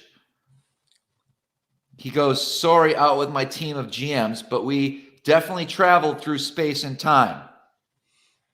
You got to get him on. Well, he can't. No, not tonight. Book him for a show. Yeah. All right. Do you know the numbers we got on the paranormal shows? It's the hottest thing in bass fishing podcasting now. Travis, you're golden. You finally figured out how to take the show to the next level. Moping and paranormal activity. That's the best thing I've ever heard of Pangrak. That's so fucking awesome. I love it. I love. Do you want numbers? How are you planning on paying for that castle that you're in? Get some normal sized doors if you give more UFO stories. Matt, you don't understand. It doesn't matter. Spend all your money now. You only got 17 years to spend it. 17, Travis? What is it? Yes, 2040. So do the math. Yeah, Matt. 17 years, bro. And it doesn't matter. Before the 133-year reset? 138. Yeah. All right. Anyway, so I'm not going to give the name, but he was traveling from Dexter to Clayton last year. Yep. Okay. I might have told this story, but he was coming back from fishing, and in the middle of a road, there stood he says between 4.5 to 5 foot long creature on his hind legs, and it stared at him. I'm sorry, man. We can get him on the show too. How tall was it? It was a 4.5 to 5 foot long creature, looked like a coyote, but bigger, with red eyes, staring at him as he drove past it. And it happened so quick that he actually stopped and hesitated, but he turned his boat and truck around to go back and look. That's like the impression that this creature gave him. Like, he had to turn around and look. What was this thing in the middle of the road, standing on its hind legs that looked 4.5 to 5 feet tall, like a demon beast? Do you ever think, because people know you, what you talk about on the show, that they're prone to telling you stories that would get you going like this? No. You sure? I'm sure. Okay, I'm not. But that's interesting. We'll have to get him on. I would love to like, we do a polygraph for the people that have these stories that tell you, and see who's real and who's not. Yeah. Would you submit to a polygraph? Matt, that'd be the next thing. Have like the Bass polygrapher come on and interview the guys telling the stories and see who fails and who passes. That no one would come on the show. That'd be awesome. Anyways. You got to get your buddy on. I think the story that you've told about the teleporting is needs to be a whole show. That is a whole show. That's interesting. I don't know if it could last a whole show, but I mean, to have the guy corroborating what you talk about. We have a very high viewership right now, so there is people interested in this. Well, that's what I'm saying. It's the new frontier. It's the new frontier. I mean, I think you got to. Apparently, there's multiple BPT and Elite Series and Opens guys who have seen things. There's so much phenomena and paranormal out there, and it's real simple to be able to answer. You know, the answers they're looking for are so simple and right in front of their faces. But then why does it take you an hour to explain all the answers to us, Travis? He's working on the math equation. He can prove it mathematically. I haven't quoted on a show saying it. And I said, if you can show us a whiteboard mathematical equation to the reset, I might buy in. You're working on that PowerPoint presentation, right? So you can share the screen. How's that coming along? Does that affect like waypoints? Oh, you won't be able to use any electronics. In fact, when the vapor canopy returns, there will be no wind, no sun, nothing. You won't even be able to see the moon. The moon's going to be more blood red, and you're going to have a vapor canopy. There's going to be a lot of atmospheric pressure. It's going to be hot. Nights are going to be more like dark, but the daytime's going to be purple. Nights are going to be more dark. Like darker. That's what you just said. Like, you won't be able to see, like, the simulation is gone. Like, this reset. This is a new environment for them to test us in come 2040. A new environment. You told me some things earlier. I just want to test my memory about what you've told me. All things will melt around you and turn to dust. You'll be nude, right? Well, you're naked, right? You're naked when this happens, right? No. If you're wait. If you're part of the collective in the central zone that this is going to happen, yes, you may be vaporized instantly. All right. But if you're signed up for this, don't hear it. You signed up for this and you don't even know it. Your memory's been wiped. Your central nervous system has everything to do with this, Eric. Time out. I have questions for you personally. You're not part of the collective. I'm not. What is your house still standing since you're not part of the collective and you're vibrating at the right frequency? Yes, North America is not going to be as affected as like, say, Eastern China and those areas. They're going to get hit hard. Will they have clothes on? By 2046, if you have not left North America, you are screwed. Well, where are we going? You have to get on the boat. To get on the boat with the gold coins. Yes. It's all about the pyramids, bro. Matt, you have to get gold coins now and make your way to Egypt. There'll be boats, but you gotta buy the government. Okay, a lot of the deep state know this, but the government. How old will I be by then? I'll just take my chances and call it a good run. Okay. That's what I told Travis. He goes, "You don't want to be around for that? Get on the boat with me and go to Egypt?" I'm like, "Fuck no, dude." I'll be like 50, 60. I told him I'm joining the collective, so I vaporize fucking instantly. I'm good. Dude, I would love to see you in sponsor negotiations. Just get into this stuff, Travis. Just sitting at the table trying to sign a deal, and next thing you know, you're talking to the execs about gold coins in Egypt and vortexes. And boats. I'm the one who brought this up. I apologize. Vapor canopies and everything. Yeah. So is that why you built your house? Because you have like bunkers and stuff underneath it? No, I built the house and realized I need to enjoy the next 18 years of my life. Right. And live it to the fullest and not live in fear and understanding this is going to be reset. And I chose this. So you're turning down the open to guide so you can buy gold coins with it? Or why aren't you living it to the fullest if you only got 18 years left? I'm not worried about the gold coins. I thought you needed those to get on the boat to Egypt. I will find a way to Egypt. And the government, the guys that are left in government, guys, and they're gonna, all the cruise ships, all the military boats, they're going to be taking the people that are left here in North America once we realize what's going on. Because remember, there's no communication come 2040. All internet, all electricity, everything is wiped out. That's why that's why the deep state wants us to move towards solar, towards wind, because they know there's no wind once the vapor canopy comes. There's no wind. Oh, that did kind of make sense. Oh, it does to me now for sure. Not at all. What the fuck? Oh yeah, because the little things won't be spinning anymore. They won't be spinning, and they want us all to suffer. And then there won't be any electricity to charge our vehicles. So we won't be able to go anywhere, and we won't have any lights. Egypt. Matt, you can't drive to Egypt now with your electric car. What? Okay. It's crazier. There you go. Travis.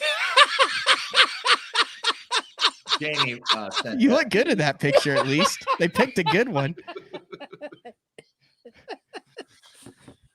That is pretty That's a good one, man. Dude, you look like you're about to go on an audition to Disney Channel sitcom in that picture.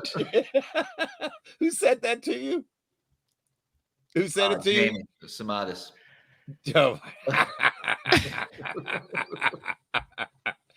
I'm still confused about how you're getting to Egypt. So you're not getting on the boat. You are getting on the boat. You're hoarding gold coins now for that event. What is going on? What is your plan? I want to know your plan personally to get to Egypt. To live in no fear, and stop yapping. Just answer my fucking specific question. That's why you didn't get on BTL, because you never answer a question. How are you getting to Egypt? Government agencies will be transporting. Stop talking about that and tell me how you're getting there. He just wants a vehicle. What transportation? I'm going to the East Coast, and I'm going to get on a boat, and we're going to travel across the Atlantic Ocean, and we're going to get there, and they're going to have like camps and places for everybody to congregate, and then send us to the central area, because we all know now what's happening. The survivors that are left are going to know what's happening. So what is the plan once you get to Egypt and they take you all there? Will Smith will tell you over a radio broadcast. You build your life. You build your life. You start over your civilization that's left. And so do they wipe your memory clean with the flashy things so you can't tell people about the reset? All your notes, all your photos, all your history, none of that can be retrieved. Just like it's been in past resets. Civilizations before us have had this technology. But it's going to be out. Wait a minute. So I'm just trying to think of the people who lived through it. Do they talk about it? For the future people that were born, have you ever met anybody that went through it and told you a story about it? Maybe. You don't know. Have you ever seen an interview of a person that lived through a reset? Would anybody be alive today that lived through one, or in your lifetime? 100 years ago. Well, time out. I'm asking Travis. So you've been on the place. Don't believe anything you read or hear. Well, you just told us a bunch of stuff. How did you know all this? Because I know a guy that's very good at the chronological order of the real Earth and how everything has come into play. It's not the same distant family member that told us about the 2020 stuff that never happened, is it? Okay. Is that family member's no longer in the family reunions? Is that the guy that's still in jail, or is he out of jail yet? He's out of jail now, bud. But it was the guy that was in jail that figured all this out. Maybe. All right. Okay, I'm still not getting my answers to the questions. questions. All right, listen, guys. That's okay. So, let's move on. Can we move on at this point? It's up to you, man. You hard to move on. I know. Matt started it. It's up to him. Matt, have you heard enough about this? Do you have your plan in place for, the boat and all that? Yeah, I told you I'm just piecing out. I'm just calling it a good run. I'm with you there, brother. I'm with There's you. There's not enough room on the boat for me. I'll Leonardo DiCaprio it on the boat. It doesn't. Hey, Matt, did you watch 1899? I have not. No. Did you watch a series on Netflix called Dark? I have not. Okay, so the things that Travis has described, I've actually watched, and it's because they're movies. And I wonder if the guy that was in jail either wrote them or watched them and has told Travis about them, because a lot of what he's talking about is threaded through these films. Really? Yeah, interdimensional travel, time travel. What do you call it? Simulacrum? I'm trying to get the terminology right. Yeah, simulacrum. Yeah, all that kind of stuff. It's interesting. Matt, basically, and I tried to explain this to you at the Classic that night at the bar, we are living in a simulation that we chose to be part of, and it gets reset every 138 years. How do you choose to be part of it? We chose because think of it. When did we choose? I can't. Okay, I can't tell you how. I'm going to give you an example, an earthly example. A lot of people believe in heaven and hell. Heaven is peaceful and it's amazing, and so think of, let's say that our spirits are in heaven right now. Just so you guys can understand this example. Heaven has no bad things to happen, right? So as an immortal being that wants to experience life in this simulation, we chose to come into this simulacrum to experience this and experience all the emotions around life, even the bad things that happen, the trauma, the emotions that come with that. Because if we were in heaven, which is kind of technically where we are, but not what you humans think of as heaven. Did you just call me a you human? You just said so it confirms that you're what does that mean? Let's dive into that. It means that Travis is an alien. It finally comes out. Let's dive into that slip. Okay, you being, what do you mean by us, you humans? You humans need to experience this, and you signed up for this. So you're talking to us as if you've become. Where we're from, these emotions are not available to us. Okay, do you believe in heaven and hell? Not the way you think as a human. No. As a human. Who said I believed in it? The majority of people, the way they believe, no, I do not believe that. Okay, just check. Okay. I'm just asking the question. You're doubling down on the you humans, huh? I might be. I'm trying to keep up with these comments right now. It's impossible. You'll have to go rewatch the episode. Mysteriously, he'll end up in a vortex, the replay. Because for some reason, I feel like I'm in hell right now. I signed up to be a co-host of a fishing podcast. What the hell happened? Oh, man. We were like demiki rigs, moping, classic, aliens. I tried. I was asking the questions, man, and I don't know what somebody said, but Travis is just like, the trigger happens. He's programmed. I baited him into it. Travis has been programmed.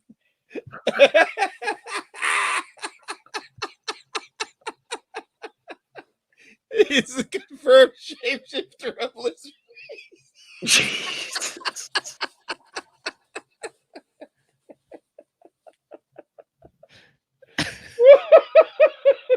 Oh my God. Can you convince Great Lakes Finesse to do a simulacrum color? Matthew Weber just Manson simulacrum. Works every time. Is it in a purple hue? It would work. You told me it was like a light lavender color to a similacrum. It'll be dark purple, man. That's a great smallmouth color. It just happens to be perfect. Hey, listen, I'm tearing up over here, guys. This is Travis. I have a brilliant idea. We've only got 17 years left to develop the simulacrum color. Can you do it? What's that? Listen, What'd you just say? I'm going to look dead in the camera. I'm going to look dead in the camera. No, please don't do it. Please go full screen. Go full screen. Go full screen. Okay. Go full screen, Travis. All Travis, right. you're going to fucking need a reset of Smallmouth Crush. Go. I need everybody to know that the Great Lakes were not formed tens of thousands of years ago. The Great Lakes were literally formed between 1500 and 1650. True story. Eric? That was it? That's a big There's deal. no reasoning or anything about it? I'm not going to tell you the reasons why, but I'm going to tell you if you look Go at full screen and tell us maps, the reasons why. if you believe Christopher Columbus came over here and that whole story that the Smithsonian wants us to believe, the real truth is there's been people like Lewis and Clark that they never found the Great Lakes. The Great Lakes were not around. They were around after the third reset from 1902. Did you interview Lewis and Clark? Yeah, all those guys. I know. Well, how did you know about Lewis and Clark not finding it? Because it's not documented. They What do never you mean? found the Great Lakes. What about the You reset? know, they didn't just fucking walk around it. What are you Because talking it's about? impossible. It's impossible for them not to find one of the Great Lakes, Eric. What do you mean? Have you read it? Not the propaganda, but the real Like, why do I story, care yeah. about Where this? did you read the story about Lewis and Clark's expedition? From All the over. guy. They do a lot of studying about it. Here, then You've how actually read about this their doesn't make expedition? sense No, it's because not true. because Frank Scalish talks about catching fish off glacial deposits in the Great Lakes, and clearly, if you're using glacial deposits, that's more than a 1,000 years old. So how do you fish glacial deposits if the Great Lakes aren't older than 1,000 years? Matt, you think the glaciers happen. It's phenomenon. So when the resets happen, it's not some weird alien crap. Like, it's volcanic, it's earthquakes, it's the changing of the atmosphere. It's all these phenomenons happen. That's why it happens. The glacials and the deposits, there's no reason why that couldn't be 300-400 years ago at all. Question. Go ahead. How do the alien ships and the aliens that come out of the Great Lakes connect to the reset? And who is controlling the reset? Who pushes the button? The aliens?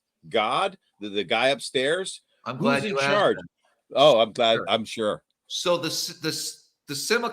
what we signed up for is a neutral field. Okay. Man, you got to answer my question first. I don't want to hear about any rambling. Who the fuck is in charge of pushing the button, bro? Answer the question directly. The rogue, call it the black satellite, call it the dark planet. Something in this simulation, in this reality, entered without, it wasn't supposed to be programmed this way. Something from the outside entered this, So which it's is a computer causing program? destruction. It's a computer program? It's a rogue program. Yeah. Is the zipper for your skin like in the front or is it in the back? That's just what I want to know. Like, do you have to have someone be like, "Hey, zip me into my human skin," or is it something that you can like climb Travis, into every morning? You realize that what you're describing, it was like did you watch 1899? Because there was a rogue program. It was simulations. It was multiple simulations.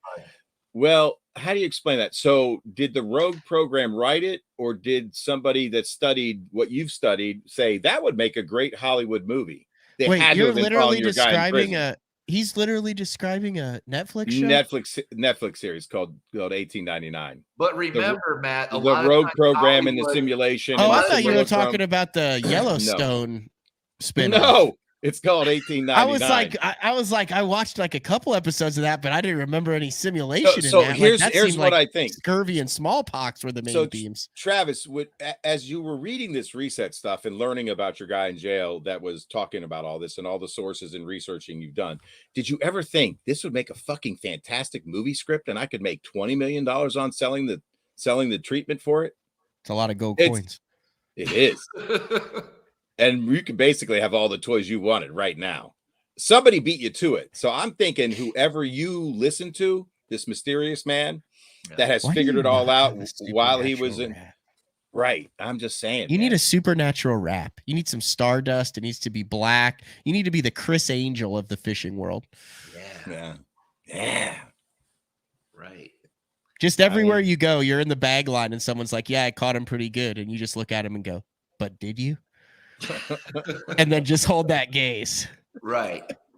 So, Matt, here's the thing. Because what I know now about the reality, I'm telling you right now, anglers like KVD, remember when KVD used to talk about how it's all about the attitude? I believe he still does. That might be his actual trademark slogan. Okay, let me explain something. A lot of people that are going through this reality don't understand why they can manifest and produce results like instantly. KVD knows exactly why he can, but he may not understand the concepts behind all this. But the reason why he's as good as he is because of his attitude and how he, I guess, what's the word I'm looking for? How are you saying his that's relationship with the simulation and his reality is so on point? That's how he can do what he does. I think you should text him to see if he's aware of this right now. Yeah. I would love you to go interview him and say, KVD, I don't think you understand this, but as you human today, you have figured out how to exist in this simulation and get what you want through your positive energy in the aura and field around you. That can't just be a human So are you thing. saying if we understand this, then we would all be equal? If everybody understood it on the same level? Your reality, and depending on how, I guess, how much belief and emotion you have tied into that reality that you want to produce, anything and everything is obtainable based on what you want to accomplish in this reality. It's a neutral field. As long as you know how to play the neutral field, it will give you everything, every tool that you need to play along. When you let go of your bad emotion, when you let go of all your emotions while fishing the opens, when you have zero cares, when you are on point, when you are on your game, the simulation will give you your desires instantly. Which is 12 and a half pounds a day. Right, Matt, because that's what you're wishing for, Matt. Matt, you need to sign up for Travis Manson's simulation counseling session, because it sounds like if you wish for 22, you'll go catch it. I'd say start tonight. Let's just wish. There's more than just wishes. You have to wait. Take 10 minutes. You have to truly believe it. Not only do you have to truly, you expect it and you know it and you appreciate it, and you have zero fears towards any consequences, and you do not try to force anything, because once you engage with the simulation and it knows that you understand how it works, every thought that you create is going to create your reality tunnel. And once you understand that reality tunnel, and you can coexist with that. But if you keep thinking negative, if you keep thinking this happened or that happened, that's the simulation is going to throw back exactly what you expect to happen from your experience. So then all your friends we all have those buddies who are the most positive guys on the water. Every day they're going to catch them. It's great. It's a great day to be out on the water. Then they go out and they catch Hartley. Well, no, Charlie's not a good example because he's actually made classics and won opens and stuff. Nice. But I'm saying then these guys go out and they just suck. Like consistently for decades, but they're super positive. Are you saying that positivity is a veil for self-loathing and doubt? Absolutely. Because if they truly, honestly, they don't believe that their emotions, they have something conflicting. They have something conflicting with them. I'm telling you guys, you can create any reality that you want. Anything in this simulation. It does not care what your desires are, but you have to learn how to do it. I'm not saying I'm an expert at it. I am not. I still carry baggage and emotions based on my life experiences. But as soon as we let go of that, KVD lets go of that stuff. That's why he dominates. That's why he talks about it's all about the attitude.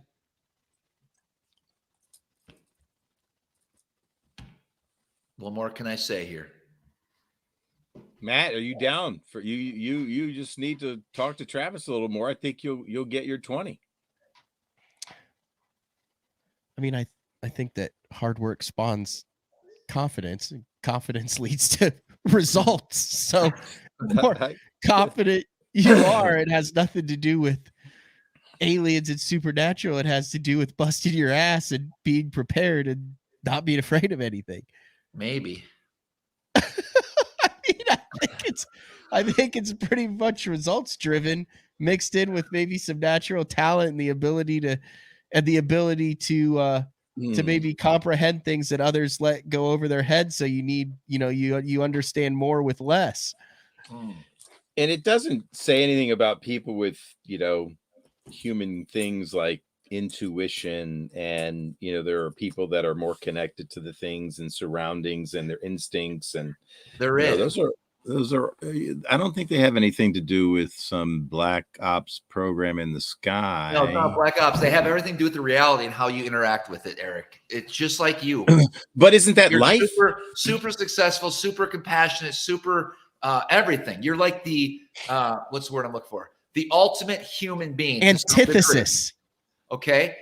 And you create your reality tunnel doesn't get affected by some of these emotions that other people experience. That's why that's why you're so great at certain things, but you don't know it. You know it, but you don't know why. But the reality is, because you are who you are, you're able to create your own reality. Do you understand? Like when you're okay. It's basically all you're just describing is manifest destiny. You're able to manifest. If you're a homeless person that has bad things happen, all you think about is the bad things that are happening. You can't focus on positiveness because so much shit and trauma has been in your life that it's very hard for you to experience what other realities can. Everyone is equal, but circumstances, their environment, and the choices that they make really pull them back. And until they understand that they are separate from everyone else, that this is not even a real reality, and that you can create whatever you want, then you can escape that. But your reality tunnel, your paradigm in this reality is based on your past, your history, your emotions, your fear, and it's going to keep sending you the same shit until you're able to break away from that. And I texted some people to watch this episode. I hear what you're saying, but I think you'd have to agree. It's like, we all come into this reality simulation. You believe something different than I do. I wish I believed that it didn't sound like I ate a pack of cigarettes. With different environments, different neighborhoods, different parents, different economic status, all that stuff impacts where you end up in life and how you go through life or this simulation, whatever you do think. need a tinfoil hat. I do not. That you could sell. With the Smallmouth Crush logo on it. Listen, there's two passions of mine. I love fishing. Okay. I love hunting, fishing. I love outdoors. I love this area, but I also love to try to understand and grasp what my reality is, because the paradigms that are thrown at me by the media, by growing up, by the different religions and political groups that are out there does not resonate with me anymore. And I love trying to figure out the answers. And so what was the inflection point for you to drop all of that and come to this? A lot of it had to do with you, Eric, because when I was so involved in that stuff, it finally just clicked that I cannot keep being programmed by this propaganda. Even though I might think that was the right side to be on with that propaganda, it was still propaganda. You're saying I had something to do with that? Sure. You've talked to me a lot about this stuff. Remember a year ago how I was so involved in a lot of the stuff coming out on the right, the far right news. Yeah. I realized that wasn't the road to go down either. Right. Yeah. So thank you. What is why am I getting text messages? What does that even mean? I don't know who that is. Oh, I think that's from Men in Black. I don't know. He's a bug. That's from Sean. Sean Lai? Yeah. That's the bug, man. It's the whole thing that the classic recap of every single thing that's ever happened. Somewhere in a dark corner of Kenora, Ontario, Gustafson's watching this going, what the hell? Gussie's going, I'm never coming on that show. Oh, geez. Or maybe he'd love it because maybe he's seen something too. You guys are too far. I keep getting messages of shit, man. Come on.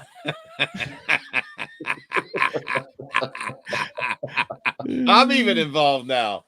No, not Oh, me. man. Not me. I only watch the movies. I don't believe them. You know what? This was a good show. I don't care if this doesn't resonate with you, you're still entertained because we still got a lot of viewers. The fact that we talked a little fishing, we got an awesome, like one of the best, I guess. What would you call yourself, Matt? Like the top analyst, the top, like if you want to know about bass fishing, you tune in to Bass Talk Live, you tune in to Matt, and I think this is a great show. I just want to show my appreciation to you guys as well as the viewers because people I enjoyed it. I know we get beat up a little bit. I can take it. I love interacting with everybody. Not everyone's going to feel the same way I do. That's true. Dude, I love it. This is great. I love it. I'm in my wheelhouse right now. This is exactly what I wanted my damn show to be. What I just did tonight. A little bit of bass fishing, and I can let loose and talk a little bit about my freaking reality. So thank you guys. And hey, you know what? Fair. It is a whole lot more enjoyable for me than the angry Travis we used to hear when you were subscribing to all that other programming. I'm glad you're out of the collective, and at least we could talk about this fascinating stuff that sounds like a lot of movie stuff to me and dig down deep. And I cannot wait for the math equation show where you're going to show us mathematically how you can prove it. There you go. You can get on the next UFO show if you have equations. Okay. and that buddy of yours. I mean, I'd like. Yeah, I would tune in. You need to do a Smallmouth Crush show with him because I think that's fascinating. You had a guy that you experienced that with. Look, I feel like you should text him and see if he's still meeting with his managers. It didn't sound that important. Hey, Travis, there was a dude that I grew up with, James Landry, and he told a story about he told a ghost story, and he was in tears telling the ghost story. And dude, that freaked me out when I was young. Yeah. So look, I'm a spiritual guy. I'm open to things. So you're talking a little crazy for me, of course. I got a lot of questions, you know that, but I'm still listening. I'm still asking questions. You rarely answer them directly, but that's okay. You're working through it. You're working through your reality tunnel. Yeah. And you're spending money like you only got 17 years left. So bravo. I hope you're right.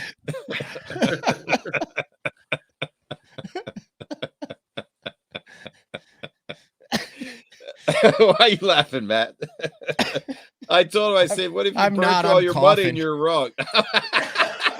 I'm just coughing. I can't stop this. It's deep in the lungs. Deep in the lungs, man. Oh my gosh, man. Funny stuff. Very good. Well, that was a very brief classic. I almost called it a reset. Sorry, I was late. No worries, man. Had a chance to give you an update on the Bass Lab and all sorts of stuff, Matt. So that's a freaking badass logo. What is the logo that you showed? That neon sign. Oh, thank you, man. Hey, Matt, have you seen some of my new bass art from Goonie Wolf? No. Dude, I'm pretty pumped about this. You know, I think I got full screen this, Travis. Full screen it, man. Tell me which one you like the best, Matt, because I give out awards for this, right? All right, so this is the latest one, man. She Thick. Ooh, I like it. I give my She Thick award to anybody who catches a double digit. That stands for everybody. Keep on Grinding award for people who just are grinders. Ooh, I like that. Grinders with the big bait, grinders with whatever you. I need that one. That's me in the opens. I need that on the Bass Cat. Bro, you got it. I'm sending it to you. Send me your address. I'll send you the full suite. Tug Life, brother. How hot is that?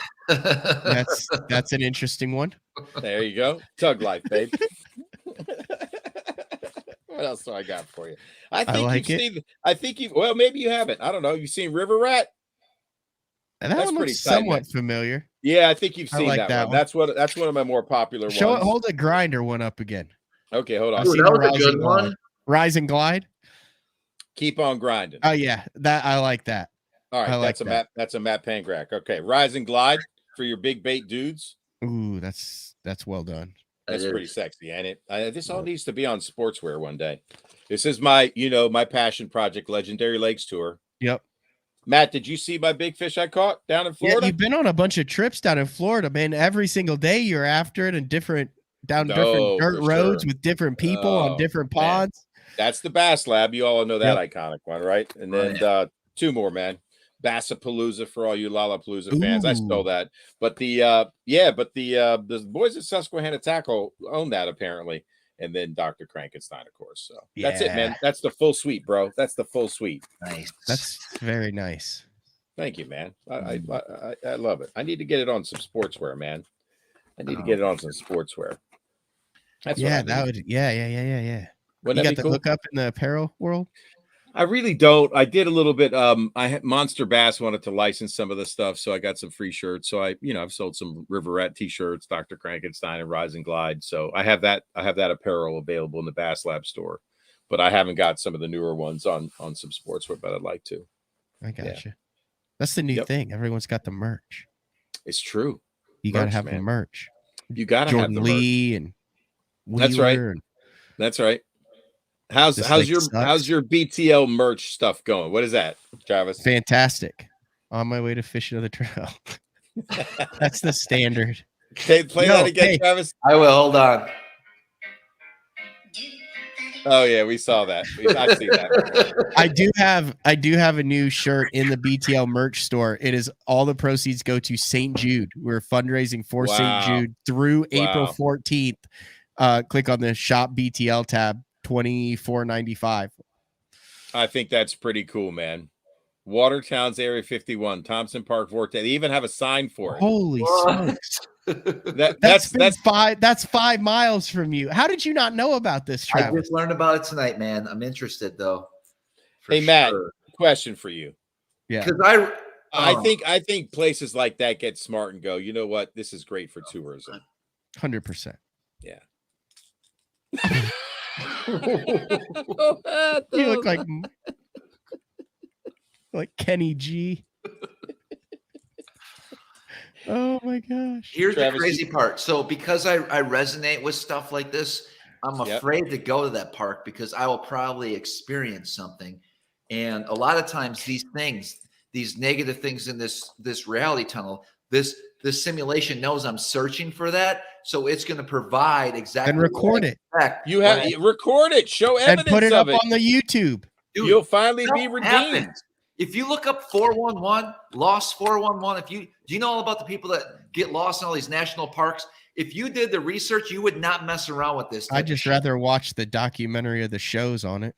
Travis, they're also on Netflix. Here's what I know about YouTube and Netflix documentaries. It makes money. So ponder that for a second. Okay. Ponder it for a second. Ponder the economics in this simulation of reality, whatever you think, life, true or not.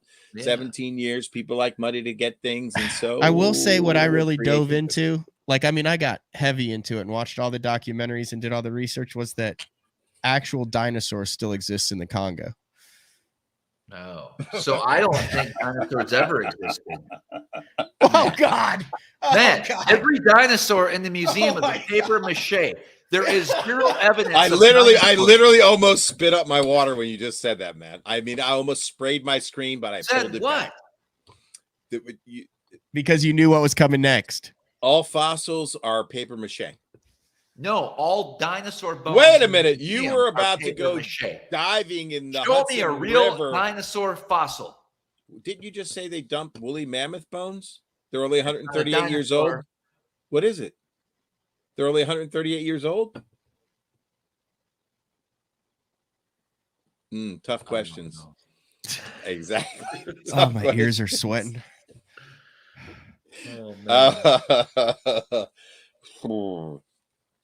Okay, man. Do you ever have guide clients that ask you about this stuff? Or you ever just drop shotting down the river, having a time, and someone's like, explain this? All the time. Guys want to know, and I explain it. We catch a lot of smallmouth. I'll teach them how to use live scope. We'll get on a good group of fish. I'll show them where to cast, what baits to use, and then we'll also talk a little bit about what's going on up here in the Bermuda Triangle of the North, for sure. Yeah. Sounds like a hell of a day. Think about it, guys. If resets don't happen, someone in the comments brought up the megalodon teeth. there is a shit ton of megalodon teeth in the eastern basin here of the United States, Maryland, all the way down to Georgia.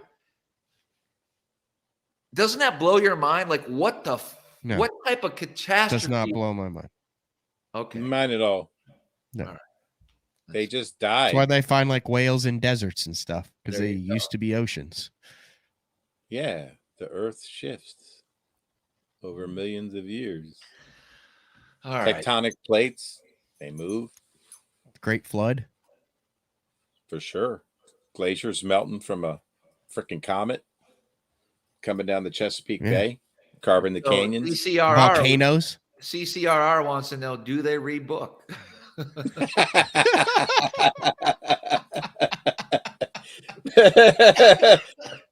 Depends on how interested they are. Oh my gosh. Oh my gosh, it's crazy. Crazy. Cray. Anyways, all right, guys, listen, good show tonight. Didn't expect to go this route with Matt, but I appreciate the opportunity. All somebody's got to say is one trigger, and here we go again. Yes. He knows your triggers, man. He knows those push button points. Oh man. He knew it wasn't gonna be about a classic recap, schmeecap, man. I mean, classic recap doesn't sound that exciting, to be honest with you. No. No, it in all honesty though, Matt, live scope and that game is really changing some things. And there's a lot of talk out there, and maybe not. It's wrecking the sport or whatnot. I love the technology. I embrace it, and I'm going to continue to use it because it makes my day on the water a lot more enjoyable, be able to know if I'm around fish or not, because that's what I like to do. I like to set the hook. I like to have fun and catch a big bag of fish. Everyone's different. I know Eric likes to go out there and grind it and work hard for your bites, and you're happy in a tournament where you're going to get 5 or 6 bites a day. And time out. Yeah. Time out. Sorry. Did I ever say I'm happy when I get 5 or 6 bites a day? Well, you like that. Time out. If Style. I win and everybody's grinding, even Gustafson, who caught 2 fish in the Bassmasters Classic on the final day with the finest technology, the best moper in the sport, that is a grindy day. And I'd be proud of me if I was in that classic grinding a mud bank with a flat side or throwing a buzzbait or doing something crazy, not staring at my screen. Yeah. The experience for me is more enjoyable. And certainly today, as a co-angler and a teammate on a boat in the back, not standing by your shoulder and setting my rod or getting the rod smashed into my face, I would prefer to fish differently. It has been fun when I put a live scope on Scooter's boat in an attempt to try to get him to the classic, tuning it in on Lake Russell and seeing my little shad-shaped worm, because I watched the videos on how to tune it in, and I tuned it in, watching the videos, literally on the boat, put all the settings, turned it around. We had the thing backwards on the perspective view, and at the time, I said, let's go over there to that fish structure. It literally said buoy, fish structure. Right. I said, let's go over there, look, and literally there were a bunch of little spots. And dropping that shad-shaped worm down for the first time and going and watching him merge with it and catching him, I'm like, holy fuck, that's funny as hell. The novelty wore off when I took Scooter out of his power game, and he absolutely had to throw a drop shot with me when he should have been throwing a jig through the same schools of fish that we found. I'm catching the limit fish in practice when we were there. So it sucked him into this vortex of live scope, which did not work well for our team. When we got back to how he fishes naturally, which is a power game, shallow water game, much like John Cox, all electronics were off in our 2-day championship win, 32.5. The live scoper on the lake who'd won 70 grand the year before, and he'll probably win another 50. Good for him. I wouldn't want to do it. It's not who I am. I more enjoy the mystery and the magic of shallow water fishing when I can't see him. Fair enough. And the bigger bites that come from that. Not to say that I wouldn't want to stand up on a stage with a open or a classic trophy if I was a guy who loved individual fishing. So look, that's just my style. So, and I do love a grinder tournament. And I know I've said that before. And if I do get 5 or 6 bites and beat you and you have live scope, I'm fucking seriously happy. And especially on a dirty water fishery like a river, because I've done something tricky with my shit down here in the Bass Lab, like throat weighting a crankbait and going right behind people like you and catching big fish after you've cranked that bank. That's what gets me off. I'm happy. I don't need to look at them to enjoy it, but I get your point and I hear you loud and clear, man.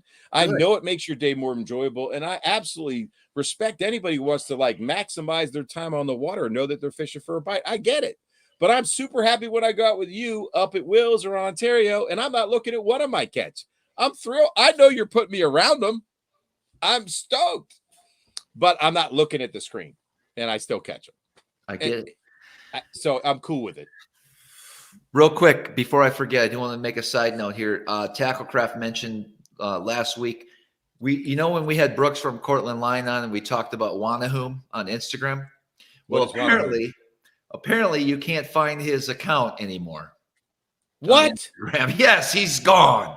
What happened? He got banned. I don't know what happened. We brought him up on the show. We shared some of his memes, and next thing you know, he's banned, kicked out. Gone. It's really banned. You cannot find him anymore. That's crazy because he did some funny stuff. I know. I think I know who it is. Really? I do. Huh. I do. He's a viewer. I believe he's a viewer. He always sent me nice messages. What's that? He always sent me nice messages. He's like, hey, I liked BTO. Yeah, I think he's a viewer of this show. Yeah. But why is he gone? I don't know. As Bob says, maybe he's in Egypt. Maybe the heat got to him. I don't know, dude. Yeah. I don't know, because he seemed like he was just hitting stride. I don't know, man. Who knows? But another mystery emerges, right? But he had some very funny stuff. It was funny. There's no question. He's done. That's funny. Crazy. All right, guys. Listen, I want to thank everybody for tuning in. Good crowd tonight. Can't believe you guys just stuck with us this long. Me either. Craziness. Matt, thanks for hanging out, dude. Thanks for the invite. Hey, Panger, you rock, bro. Enjoyed it. Text me your address, bro. I'll slap that sucker right on the. I'll slap that sucker right on the Bass Cat. Dude, that would make me so freaking happy, dude. Send me a pic, man. That would make me happy. Thank you. Will do. All right, awesome. All right, guys. As always, until next time, we'll see you guys on the water. We'll see you next week, Monday. Who knows what do you got Monday?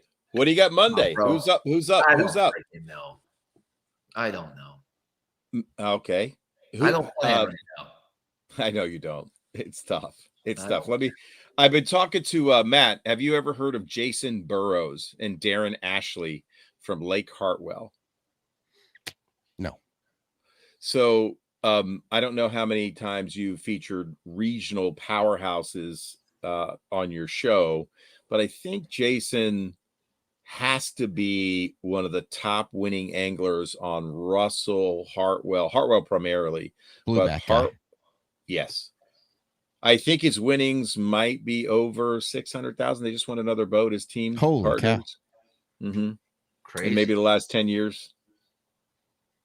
Anyway, so I don't know that he would come on a show. I'm trying to get him on this show because I think it would be really cool. You got to do that reach around to get that mute so you can sneeze. I saw that.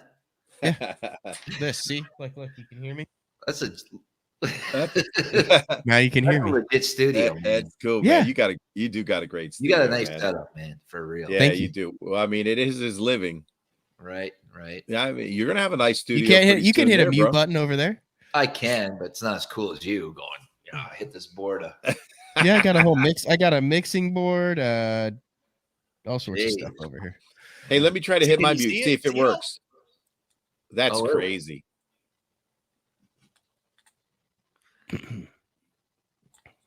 Was I muted? Yeah, you were. You're good now. Okay. I'm just clicking a mouse. Too bad. Yeah, I guess I could do it on the show too if I wanted to.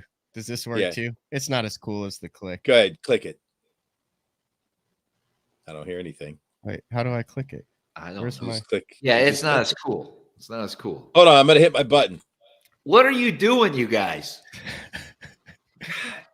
I pushed my button. All right, I gotta go stain some wood yet and paint the. I can change my lighting. Look at this. Come on. I can change some lighting. I can turn that off. I got a bunch of different Wow. lights and stuff. That's awesome, dude. Dude, you could pimp that ride out, bro. You'll do it. I like that lime green, dude. Thank you. Yeah, it's iconic. It is. Yeah. Totally iconic, man. Oh. He's got a rocking You wanna show see? with Here, Uncle Frank. I'll show you around the studio. You want to see the rest of the studio? Yeah. Well, of course. Let's do it. We got a private tour of Panger, man. In the Nice. studio. I don't know if I can hear you though without the headsets. Hold, I gotta plug this in 1 second. All right, I got you. Can you hear me? Yep. Let's do this. All right. Turn the lights on here. Travis, look at that cage he's got up there, that metal thing in the corner. Oh, yeah. I don't Well, know that how was that- at the old studio. They had. Yeah, I that. took the cage from the old studio. That's Yeah. badass, man. Oh, that's for lighting. Yeah. What's that jersey? That Whoa. jersey is from the 1998 casting kids that the Illinois Bass Federation had made for me. That you won? No, I was in the casting kids deal and I took it to the classic and had everybody sign it. That's really cool. And then so this side has like all the OU stuff. Oh, man, that's cool, Matt. Dude, yes. Oh, I got my dollar bills. I got the You Beat My Ass, Charlie Hartley, Rob Oh, Russo, my gosh. Dean Rojas, Justin Lucas, James Biggs, and Jason Christie. Remember Okay, that time we lost that That's tournament? very And cool. we had to give Adrian $100. Yeah, that was not fun. I remember that one. Hold on. All right, I'm back. I like it. Nah, that's cool, Matt. Yeah. I dig it, man. I'm back. You get some rest. When's your next BTL? Tomorrow morning with Fat Cat Newton. Oh, my gosh. Big fan of Fat Cats. We need to talk then. I'm gonna text you after this. Why? Just because. No, not in a good way. Okay. Yeah. All right. Well, wait a minute. We're just going to stay on after you push the end button because I need to hear some of that stuff. You can't put me through a show like this and not loop me in. All right. All right. All right. All right. All right, guys. We got some after hours business to take care of, everybody. Thanks for hanging out with us. We'll see you guys next week, Monday. And as always, for real this time, we'll see you guys on the water. On the water. Tie lines out there. Yeah. There you go. Yeah.